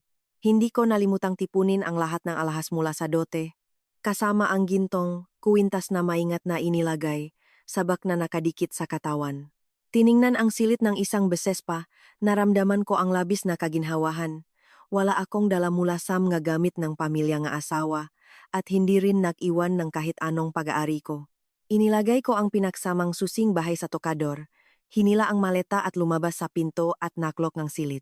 Huminto ako ng taksi sa tabi ng daan, sinandigas ang mga gamit sa sasakyan at sinabihan ng driver na diretso pumunta sa modern na condominium building sa gilid ng Ayala Avenue, Makati. Ito ang 2 silid na condominium na binili ko sa installment gamit ang aking savings mula sa maraming taon ng trabaho. 3 taon na ang nakakaraan. Nang pakasalan si Marco, plano ko na paupahan ang condominium na ito para may extra income, at ako naman ay magsasama sa bahayng pamilya ngang asawa para magpakita ngang paggalang. Ang maling desisyong iyon ay malapit nang pumatay sa aking kinabukasan. Pagbabalik sa pamilyar na condominium, binuksan ko ang lahat ng bintana para pumasok ang hangin. Inihiga ko ang likod sa malambot na sofa, naramdaman ang ganap na katahimikan at kaligtasan. Dito lang talaga ang aking tahanan. Kinagabihan, ang cellphone ko ay patuloy na tumutunog. Ang screen ay nagpapakita ngang pangalan ni Marco. Nang tuwirang pinindot ang tanggihan at inilipat ang cellphone sa silent mode. Mga 1 oras pagkatapos, may malakas na kumakatok sa labas ng koridor. Sa pamamagitan NH matalinong doorbell screen, nakita ko si Marco na nakatayo sa labas. Ang buhok ay magulo, ang damit ay gulo. Patuloy siyang kumukubok ngang kamay sa pintuan ng kahoy at bakal. Ang bibig ay pumupukaw ng aking pangalan. Nagmamakaawa sa akin na buksan ang pinto para makipag-usap. Sinabi niya na ang nanay ay dumaan na sa panganib ngunit kailangan pa itong bantayan. Nagmakaawa siya sa akin na pumunta sa ospital para bisitahin ang nanay at gampanan ang tungkuling ng isang mabuting manugang para mapanatili ang puringang pamilya. Umupo akong tahimik sa sofa, hinihigupin ang mainit na chamomile tea. Tahimik na tinitiknan ang larawan ng mahina at maawa-awang lalaki sa screen. Hindi pa rin niya naunawaan ang problema. Patuloy pa rin niyang inuna ang puringang pamilya at bulak na paggalang kaysa sa respeto para sa kanyang asawa. Nagdesisyon akong hindi magsalita, hindi buksan ang pinto. Ang aking katahimikan ay ang pinakamlinaw na sagot. Pagkatapos ng halos kalahating oras na walang tigil, napaknanais na hindi nakatanggap ngang kahit anong tugon, si Marco ay sumipa ng malakas sa pinto at umalis ng nagagalit. Ngumiti ako at inihinto ang screen ng doorbell. Ang makalalason na ugnayan na nagbubunsot sa buhay ko kasama ang pamiyang iyon ay ganap na naputol. Nagising ako noong ikatlong araw pagkatapos ng kasal sa aking sariling condominium. Isang malalim na tulok na walang panaginip, walang alalahanin, walang mapanupilang pakatok ng biyenan. Umunat akong nagpahinga. Pinagbigyan ang aking sarili ng isang mainit na kopitangang kape na may bagong. Ang sikat ng umaga ay sinasalang sa bintana ng balkonahe. Sumasayaw sa mga berdeng halaman. Ang katahimikan ay nakakahalaga ngang higit pa sa anumang pagkang matatamis na salita. Ininom kong isang nguso ang kape. Iniabot ang cellphone sa salaming mesa. Nang buksan ang lock ng screen, sunod-sunod na nag-aapoy ang maabiso tulad ng ulan. Ang icon Viber app ay nagpapakita nga bilang na 99 plus na hindi pa nababasang mensahe. Lahat ay mula sa isang group chat na pinangalang Pamilya de la Cruz. Ito ang extended family group chat ng panik ng pamilya ni Marco na nagtitipon sa mas senior na miyembro mula sa Lolo Ramon, Tito Segundo, Tita Cora hanggang sa lahat ng mga pinsan na malayo o malapit. Matapos ang kasal, masayang idinagdag ni Marco ako sa grupo para makilala ng pamilya. Hindi inaasahang ang lugar na ito ay magiging unang larangan pagkatapos ng kasal. Dinampot ko ang daliri para i-scroll ang chat. Sa itaas mismo nga, screen ay isang mahabang mensahe na isinulat ni Marco ng ingat at ipinadala ng 2:00 ng umaga. Ang masiksik na linyang teksto sa screen ay nakpahilo sa akin sa harap ngang kabalintunaan ngang lalaking tinatawag ko nung asawa. Sa mensahe, ginampanan ni Marco ang papel ngang isang mapagmahal na anak at isang abala na asawa. Hinabi niya ang isang kwento na ganap na kakaiba sa katotohanan. Isinulat ni Marco na isang babaeng nakasentro sa pera na mapagpalalo at bastos sa biyenan mula pa sa unang araw bilang manugang. Sinisingil niya sa akin ang sariling pagtatagong ng pondo at hindi inirerespeto ang bahay nga asawa. Ang rurok ng kasinungalingan ay ang kanyang akusasyon na malakas akong ng insulto sa biyenan sa gitna ng bangko. Maling isinumbong ang nanay sa pagnanakaw ngang ari-arian at nakasala si nanay dahil sa kahihiyan. Inilahat niya ang eksena ni nanay na nang himatay at naospital sa isang mapanganib na kondisyon bilang katibayan ng aking kasamaan. Sa dulong mensahe, umiyak siyang humiling ng paumanhin sa mga kamag-anak sa pag-anyaya ng isang bastos na manugang na sumira sa dignidad at kaugalian ng Pamilya de la Cruz. Sa ilalim ng mensahe ni Marco ay maraming sagot na puno ng galit at put na nakatutok sa akin. Ang mapangungusap na mapanuri at mapanghambog ay nagpapatuloy. Ang Lolo Ramon na may pinakamakapangyarihang boses sa pamilya ay nagsalita ng malupit. Isinulat niya na hindi niya maaring tanggapin ang ganitong uri ngang manugang. Hinihiling niyang ibalik ni Marco ang asawa sa pinanggalingan nito ng agad-agad. Ang Pamilya de la Cruz ay hindi nagtatagong taong mas pinahahalagahan ang pera kaysa sa pagmamahal ng pamilya. Ang Tita Cora naman ay nagsalita ng may maasim na boses. Sinabi niya na mula pa sa simula ay nakita niya sa mukha ko na may masamang katangian. May kaunting pera na regalo nga magulang at nagpapakita ng tulat ng isang reyna. Umaangkat sa ulo ng biyenan. Ang Tita Nora naman ay nakpadala ngang sticker ng galit. Pinayuhan si Marco na maging malakas at turuan ang asawa at hindi hayaang ang asawa ay makapangibabawa. Pilitin akong pumunta sa ospital para lumuhod at humingi ng tawad sa biyenan bago ko pamabalik sa bahay. 10 iba pang mensahe ng iba't ibang pinsan ay nagsunuran, nagbibigay nga mababang komentaryo na nakakasakit sa aking dignidad at maging sa paraan nga pagtuturo ng aking nga magulang sa kanilang anak. Pinintasan nila ang aking pamilya na mula sa labas nga lungsot at hindi marunong magturo ngang anak para hindi magdala ngang masamang ugali sa bahay nga iba. Habang binabasa ko ang mamensaheng iyon, hindi ako naramdamang nagagalit hanggang sa kasawian. Sa kabaliktaran, pinagtawanan ko at naawa sa isang grupo ngang nga tao na bulag na nagtitiwala sa impormasyon mula sa isang panig. Hindi sila alam ang katotohanan. Narinig lang ang kaluluwa ni Marco at handa ng sumalto at salakayin ang isang babae na bago lang pumasok sa pamilya. Ang insidente na ito ay nagpatibay pa ang aking desisyon. Ang pamumuhay sa isang kapaligiran na punong takip ng kasamaan, handang paltukin ang katotohanan para protektahan ang pekeng dangal, ang buhay ko ay tiyak na lulubog sa kadiliman. Inihiga ko ang tasang kape sa mesa, pinakamas ang dalawang kamay. Panahon na para tapusin ang palabas na ito, ibalik ang kalinisan sa aking sarili at ibunyag ang tunay na mukhang pamilya ng asawa sa lahat ng kamag-anak. Umupo akong tuwid sa sofa, nakpokus ng mataas, alam ko na ang pagpapaliwanag gamit ang mga simpleng salita sa social media ay walang silbi laban sa mga taong busok na sa pananaw ng isa lang.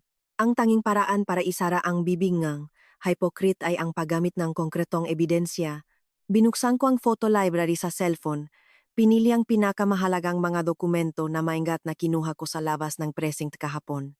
Iyon ay isang malinaw na litrato ng administrative penalty document na may pulang selyo ng PNP precinct.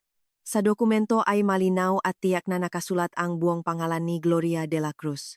Ang ginawang paglabag ay nakasulat ng malinaw sa itim na tinta sa puting papel bilang illegal na paghawak ng PhilSys ID at ATM card ng mamamayan na si Ana Santos kasama ang parusa na administrative fine at 7 araw na detention.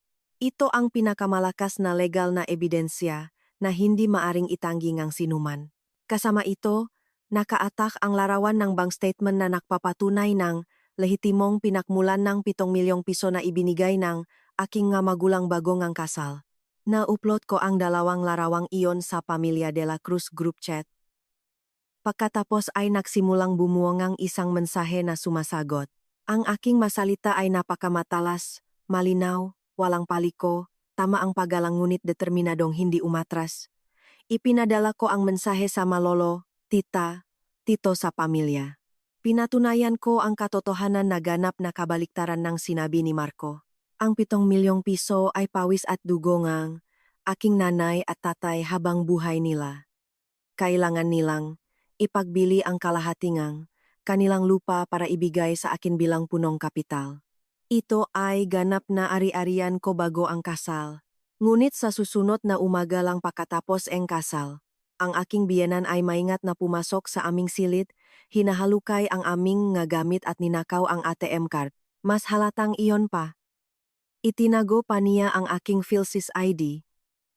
Pininilit akong pumunta sa bangko para basahin ang password at matransfer ang pondo sa kanya bago niya ibalik ang aking mga dokumento.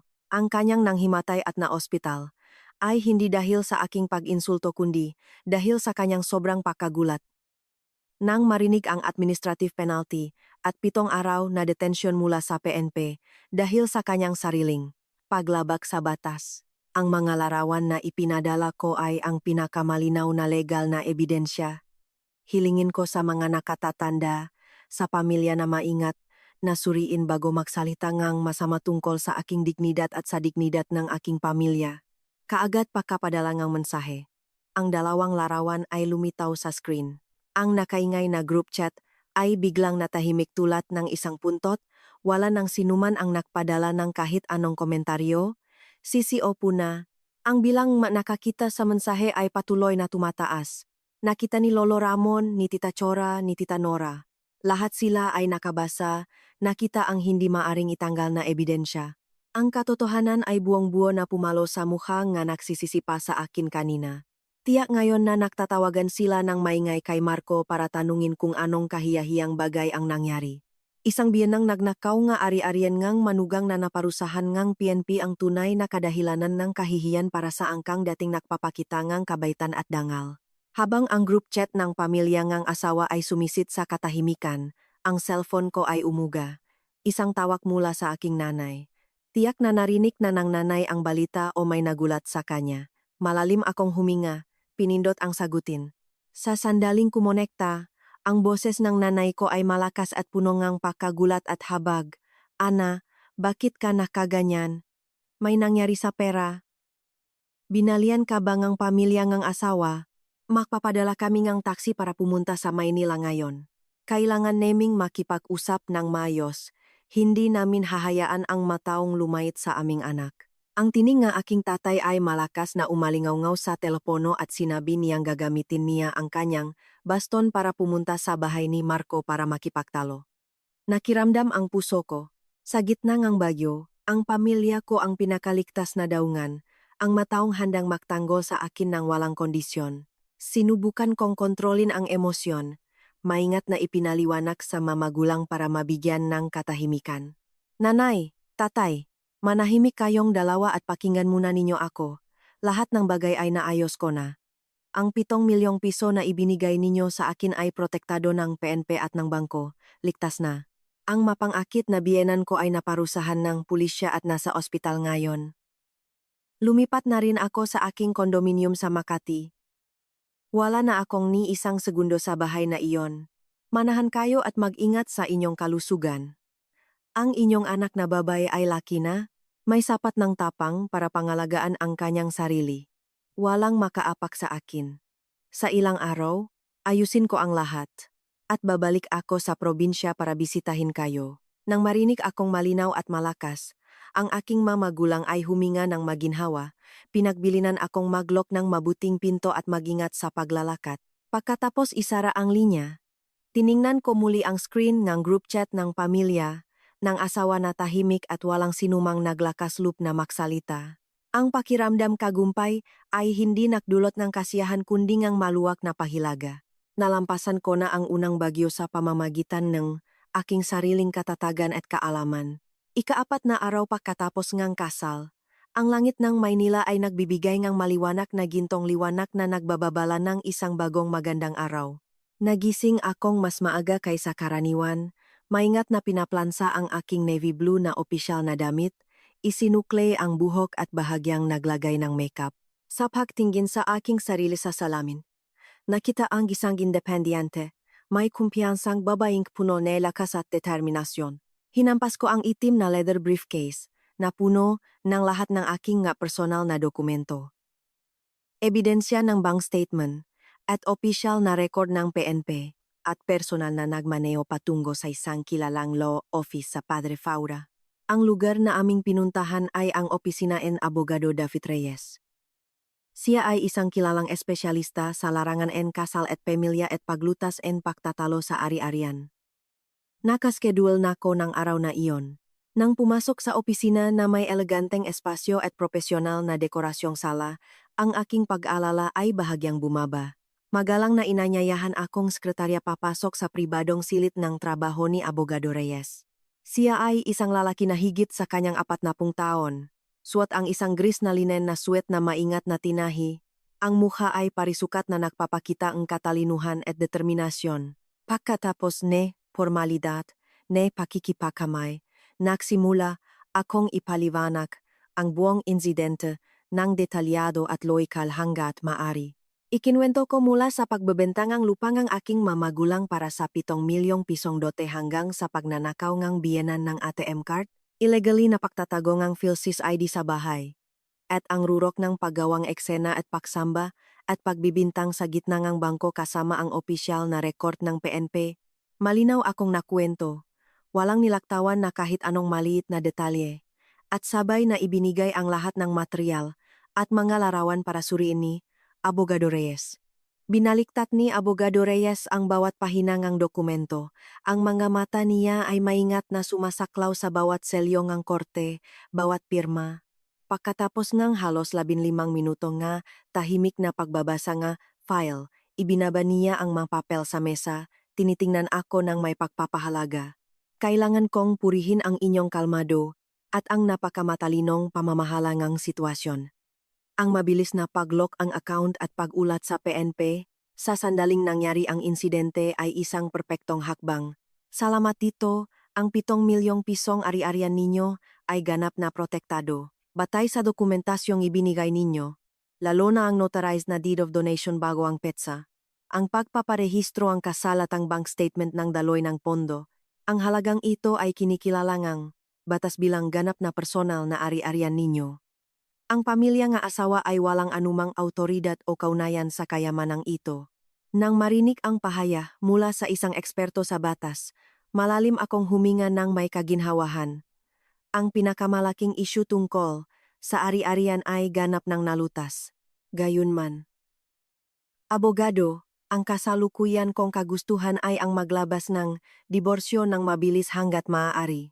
Ayaw ko pang gumastos ng kahit isang araw pakasama ang pamilyang iyon. Bukod dito, Ang aksyon ng biyenan ko na kusanglop na hawakan ang aking PhilSys ID, pinilit akong ibigay ang pera, at ang asawa ko na nakpos ng maling impormasyon sa social media at nanirarang puri sa aking reputasyon ay nagdulot ng malaking psikolohikal na pinsala. Gusto kong parusahan ng batas ang mga ito para sa kanilang aksyon. Yumukot ng pagunawa si Abogado Reyes. Inilabas niya ang isang blangkong papel at nagsimulang balikatin ang maestratehikong hakbang. Tungkol sa diborsyo, dahil wala kayong makasamang anak at wala pa ring nabuong makasamang ari-arian sa panahon ng kasal, inirekomenda ko ang mutual consent divorce. Ang opsyon na ito ay magpapaikli ng husto sa oras na resolusyon sa korte. Kung mag-file ng one-sided divorce, ang oras ay maaring matagal ng maraming buwan o kahit isang taon na magpapagot sa inyo. Gagamitin natin ang mga paglabag ng pamilya ng asawa bilang instrumento ng presyon para pilitin ang asawa na agad na pumirma ng mutual consent. Itinuro niya ang hawak ng pen sa opisyal na record ng PNP, nagpatuloy ng pagsusuri ng may matalas na boses. Tungkol sa kahilingang bayaran ang psikolohikal na pinsala, kayo ay may matibay na legal na batayan. Ang aksyon ng biyenan na illegally na nakpanatiling ang inyong mga dokumento ay opisyal na pinarusahan ng PNP. Ang paktaya ang asawa ninyo ang maling impormasyon sa Fiber Group chat na nakakapekto sa inyong reputasyon at dangal ay paglabag din sa mga regulasyon ng Batas ng Republic Act 10125 o Cybercrime Prevention Act. Sa halip na mag-file ng hiwalay na sibil na kaso, inirekomenda ko ang pagsasama ng kahilingang ito bilang kondisyon ng kasunduan ng diborsyo. Maari tayong humingi ng naangkop na halaga ng kabayaran para sa psikolohikal na pinsala at bayad sa patnubay ng abogado. Kapalit nito, hindi kayo magpapatuloy ng reklamo tungkol sa pag-aabuso sa social media ng asawa sa mga autoridad. Ito ay isang napakakapakipakinabang na legal na palitan para sa inyo sa kasalukuyang oras. Maingat akong nakinig sa bawat salitang payo ni Abogado Reyes at napaktanto ang karunungan sa estratehiyang ito. Hindi ko kailangan pang pahabain ang kahirapan sa pamamagitan ng matagal na sibil na kaso. Kailangan kong mabilis, tiyak at malakas na resolusyon. Nag-isip akong ilang segundo at pagkatapos ay nagbigay ng aking halagang ang kabayaran. Sumasang-ayon ako sa plano ng abogado. Hinihingi ko sa pamilya na bayaran ako ng 365,000 piso. Kasama sa halagang ito ang psikolohikal na late alagang madokumento, pag-insulto sa dangal, at bayad sa patnubay ng abogado para resolbahin ang lahat ng bagay. Kasabay nito, ang asawa at ang biyenan ay kailangang publiko na humingi ng paumanhin sa akin sa parehong Viber group na ginamit nila para manirala. Tulungan ninyo akong gumawa nga, kasunduan ng diborsyo na may mutual consent kasama ang makondisyong ito ngayon. Si Abogado Reyes ay nakpakita ng profesional na ngiti, pinahahalagahan ang aking pagiging mapagpasya. Kaagad niyang tinawagan ang sekretarya para magdala ang laptop. Papasok ang silit at personal na naksulat ang petisyon para kilalanin ang mutual consent divorce kasama ang civil compensation agreement. Ang bawat legal na salita ay maingat na inayos, puno at walang butas, walang naiwan na kahit anong butas para sa pamilya ng asawa na maaring tumalikod. Personal na nilagdaan ko ang aking pirma sa bahagi ng asawa, hawak ko sa kamay ang stack ng malegal na dokumento na may ganap na kapangyarihan, alam ko na tagumpay ang labanan para protektahan ang aking dignidad. Nagpasalamat ako kay Abogado Reyes at inanyayahan siyang samahan ako para sa huling hakbang ngayong hapon ng parehong araw. Pagkatapos makipagtanggap sa Abogado Reyes, pumunta ako sa isang tahimik na restoran at kumain ng tanghalian. Ang pagkain ay napakasarap. Naramdaman ko na ang katawan ko ay magaan, punong lakas habang ang lahat ng hakbang ay tumatahak sa tamang daan. Ang hapon ng araw na yon, para hindi mabala habang nag-iisip, inilipat ko ang cellphone sa airplane mode. Ngayon, nang lahat ng legal na proseso ay handa na, nakpasya akong harapin ng direkta ang mataong nanginginig sa takot. Pinagalaw ko ang screen. Inalis ang airplane mode at ikinonekta ang mobile data. Kaagad-agad, ang cellphone ay paulit-ulit na umuga. Ang mga abiso ay sumabog tulad ng isang aligaga. Ang screen ay nakpapakita ng isang numero na nakpapangiti sa akin ng mapanghamak. 50 tawag na hindi nasagot. Lahat mula sa numero ni Marco at ng numero ni Nanay Gloria. Kasama rito ang dandang text message at voice message sa Viber na patuloy na nagpadala. Dahan-dahan akong binuksan ang mga mensahe. Ang salobin ni Marco ay nagbago ngang 180 degree mula nang araw na itinuro niya ang daliri sa mukha ko at nang sumigaw siya sa akin sa bangko. Ang magaling niyang mensahe ay punong kaabahan at desperadong pakiusap. Ikinwanto ni Marco na ang doktor ay nagsabi na maaari nang ilabas na ospital ang nanay ngayong hapon dahil ang presyon na dugo ay stable na. Ngunit sa sandaling lumabas sa pintong ospital, ang mga autoridad ngang PNP ay naroon na para dalhin siya para isagawa ang administrative detention. 7 araw sa detention center ngang mga opisyal ngang gobyerno. Ang buong pamilyang asawa ay nagsasabog sa pinakamataas na antas ng kaguluhan. Ang senior uncle at junior uncle ay pinagalitan si Marco ng hindi maganda dahil hindi niya natituruan ang asawa para hindi niya mahiyan ang pamilya. Nakmamakaawa si Marco sa akin na sagutin ang tawag na pumunta sa PNP para humingi ng pagpapababa ng parusa para sa biyenan. Nangako siya na magiging kabayo at kalabaw para gantimpalaan ako. Nangako na hindi na niya bibigyan ng pahintulot ang ina na makialam sa aming pribadong buhay. Ang voice message ni Nanay Gloria ay dumating ng may isang mahinang at mahinang kumakalkal na boses. Umiyak siya at punong daing. Sinasabi na nagpapanggap siyang may sakit. Kung mabilanggo sa detention center ngang 7 araw, tiyak na mamamatay siya doon. Humingi siya nga paumanhin sa akin dahil sa kanyang kasakiman. Umasa siyang dahil sa ugnayan gang ina at anak, isang araw din ang isang ina at isang anak, iligtas niya siya mula sa parusa. Pagkarinig ko ng lahat, tahimik na binura ko ang lahat ng basura na voice recording na iyon. Ang kanilang pagsisisi ay hindi nakmula sa pakilala ng pagkakamali kundi dahil lang takot sila sa parusa ng batas. Kung madali akong malambot at magpatawad ngayon, uulitin nila ang gayon. Patuloy na pipigilan at apak sa akin sa hinaharap. Ang maling paglalagay ng habag ay nagpapalakas lang ng kasamaan. Sa sandaling iyon, ang numero ni Marco ay patuloy na tumawag. Pinindot ko ang sagutin, inilagay ang cellphone sa tainga, pinananatiling malamig tulad ng isang malaking yelo. Ana, nasagot mo na ang tawag ko. Salamat sa langit, nasaan ka ngayon? Tatakbo akong sunduin ka ngayon. Kakailabas lang ang ospital ngang nanay ngayon. Naroon na ang mapulis na naghihintay. Pakiusap, sulatan mo ang nanay ng kahilingan para mabawasan ang parusa. Maglaluhot na ako kung kailangan.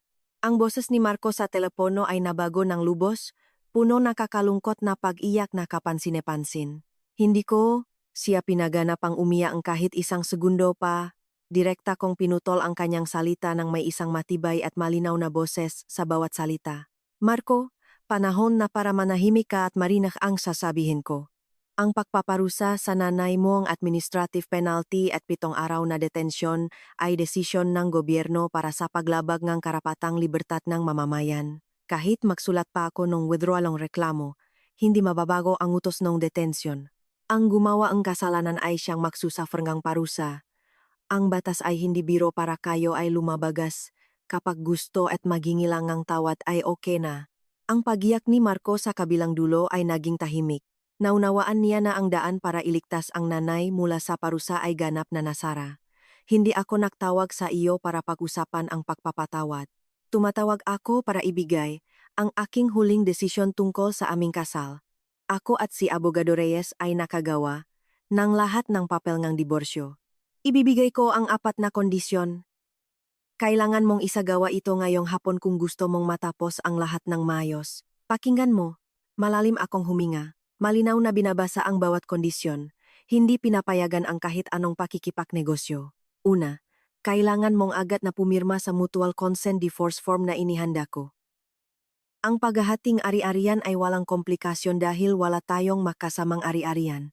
Pangalawa, kailangan mong mag-transfer ngang kabayaran sa akin ngang 365,000 piso. Ito ang halaga ng pinsala. Psikolohikal na pagdurusa dahil sa illegali na pagtatago nga. aking madokumentong nanay mo at dahil sa pagsira sa aking reputasyon sa social media, kasama ang bayad sa patnubay ni abogado para resolbahin ang sitwasyon. Pangatlo, kailangan ng nanay mo at sa iyo na sumulat ng isang paliwanag ng katotohanan at publiko na humingi ng paumanhin sa akin sa fiber group ng Pamilya de la Cruz. At ikaapat, kailangan ng nanay mo na ganap na sumuway sa 7 araw na utos ng detensyon ng PNP at hindi gumawa ng anumang antics o pagtakas mula sa pagpapatupad ng parusa. Si Marco ay nanahimik ng matagal. Ang pahinga niya ay malakas na mula sa ibabaw ng telepono. Ang halagang 365,000 piso ay hindi maliit para sa isang department head na kumukuhang buwan ng sahot tulad niya. Ang publiko na pahingi ng paumanhin sa fiber group ay mas ganap na magtatapak sa natitirang dignidad ng kanyang pamilya. Sinubukan ni Marco na kumampay ng kaunting pag-asa. Ana, ang diborsyo ay papayag akong pumirma. Ngunit ang halagang kabayaran ay napakataas, hindi ko kayang asikasuhin ngayon.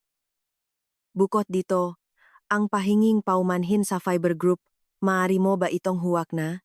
Pakiusap, magiwan kang 100 ng kaligtasan para sa aming pamilya. Nangiti akong malamig. Ang pakiusap niya ay nakakatawang marinig. Ang daan ng kaligtasan ay sarili ninyong pinili. Nang pumunta ka sa social media para manirang puri sa akin, naisip mo ba ang aking daan ng kaligtasan?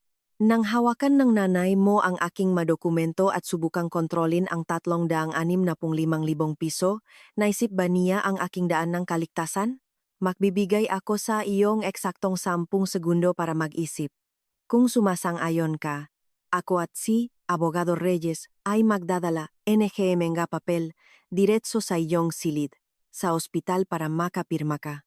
Kung tatanggihan mo o hihiling pang kahit isang salita, mag-file na ako ngasong panloloko laban sa iyo at makikita tayo sa sibil na korte. Sa oras na iyon, ang halaga ng kabayaran ay hindi lang matigil sa 365,000 piso. 10 segundo ang lumipas sa pinakamatinding katahimikan. Sa wakas, isang mahahabang buntong hininga ang umaalingaw-ngaw mula sa kabilang dulo, nagdadala ngang ganap na pagbagsak ngang natalong partido. Sumasangayon ako. Dalhin mo ang mga papel sa kwarto 402 sa cardiology ward, pipirmahan ko. Ngumiti akong nagtatagumpay. Isinarado ang linya at ipinadala kay Abogado Reyes ang address ng ospital. Ang lahat ay handa na para sa pinakakahangahangang pagwawakas ng isang maling kasal. Mga alas 13 ng hapon, kami ni Abogado Reyes ay pumasok sa compound ng ospital sa Ermita. Ang katangiang amoy ng disinfectant ay nakasingaw na nagdudulot ng karaniwang napakatigas na pakiramdam ng lugar na ito. Diretso kaming pumunta sa ika-4 na palapag. Lumiko sa koridor ng cardiology ward. Ang kwarto 402 ay lumitaw sa harapan namin. Sa pamamagitan ng maliit na bintanang salamin sa kahoy na pinto, nakita ko si Nanay Gloria na nakaupo ng nanginginig sa hospital bed. Natanggal na ang kanyang IV tube, suot ang maluwag na asul at puting strip na damit ng pasyente, ang mukha ay maputla. Si Marco ay nakatayo na abala sa pag-ayos ng personal na gamit at isang bag. Mukhang natapos na nilang mag-check out at naghihintay na lumabas para harapin ang utos ng detensyon. 3 beses akong kumatok at may kumpiyansang itinulak ang pinto. Si Abogado Reyes ay sumunod ng diretso sa likod. Ang kamay niya ay may hawak na itim na leather briefcase. Ang aming pagpasok ay nagdulot ng kaagat na pagyayelo ngangin sa loop ng silit ng pasyente. Si Nanay Gloria ay nagulat at tumingin sa akin. Ang nga mata niya ay nagpapakita ng galit ngunit pinindot ng takot. Mabilis niyang mahigpit na nahawakan ang makabilang kamay sa gilid ng kumot. Lumayo pabalik sa dingding sa likod ng hospital bed para itago ang sarili.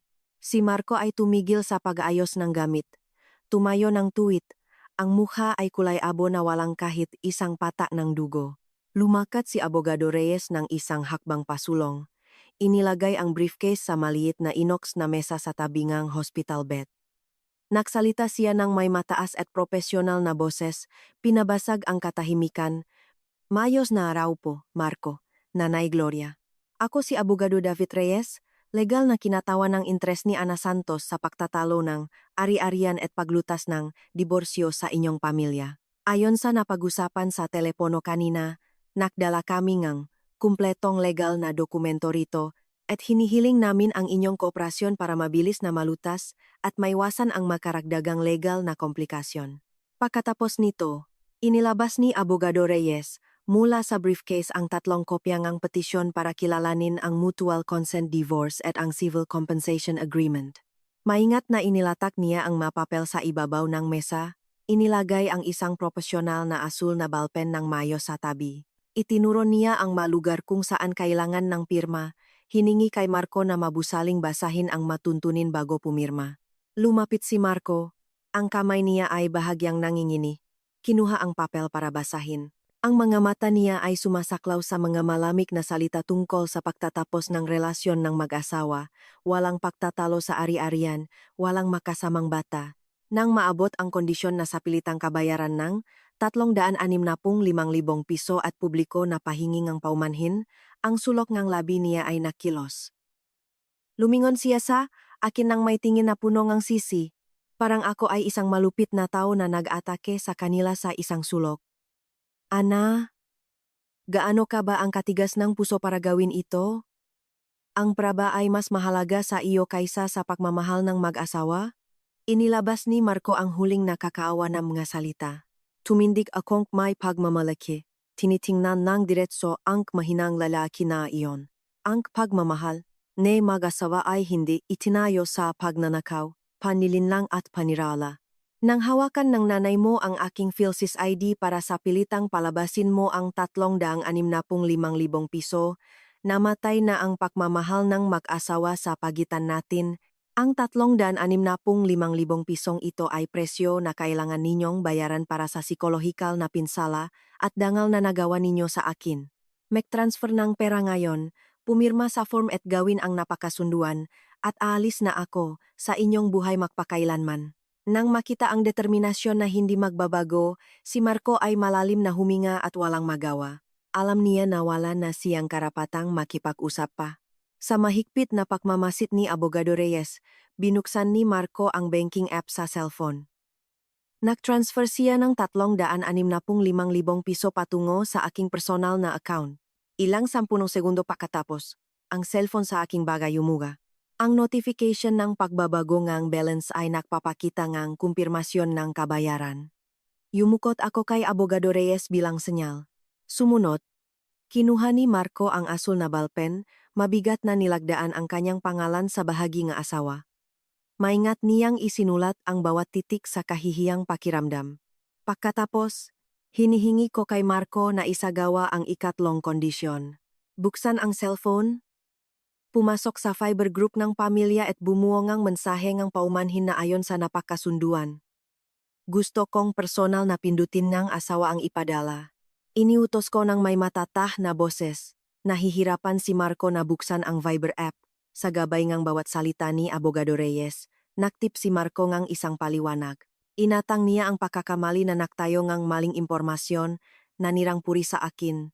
Malinaw niyang ipinaliwanag na ang kanyang ina, si Nanay Gloria, ay may kilos na, lihim na kumawin ng ari-arian at illegally na naktago, nga opisyal, na dokumento ngang manugang na nagresulta sa parusa ngang PNP at administrative na desisyon. Sa huli, sa ngalan ng ina at ng kanyang sarili, nagpadala siya ng tunay na paumanhin sa akin at sa aking mamagulang para sa mapinsalang nagawa, sa sandaling may padala ang mensahe. Ang screen ng cellphone ni Marco ay kaagad na nagpapakita ngang napakaraming notification ng pagbabasa mula sa mamiyembro ng pamilya. Ang buong pamilya na nun ay nakakasabay, na nakmumura sa akin ay ngayon ay nasasaksi sa kahiyahiyang pag-amin ng kanilang sariling anak at pamangkin. Si Nanay Gloria ay nakaupo sa hospital bed at nasaksihan ang lahat ng pangyayari. Nang makita ang anak na kailangang yumuko at sumulat ng kahiyahiyang paumanhin sa Viber group ng pamilya, niyakap niya ang mukha at umiyak ng malakas. Ang maluha ay bumabaksak, binabasa ang damit ng pasyente. Ang pinakamataas na pagsisisi ay dumadaan sa isipan ng babaeng puno ng kasakiman ngunit lahat na ay huli na. Lumapit ako sa mesa. Personal na nilagdaan ang aking pangalan sa bahagi nga asawa sa mutual consent divorce. Ang aking pirma ay tiyak, malinis at magaan. Maingat kong inilupi ang isang kopya ngang file para ibigay kay Marco. Ang natitira ay inihay ni Abogado Reyes sa briefcase. Lahat ng proseso ngang pagtatapos ay ganap na natapos. Wala akong sinabi pa sa dalawa nilang iyon. Lumipat ang likot at diretso lumabas ngang silit ng pasyente.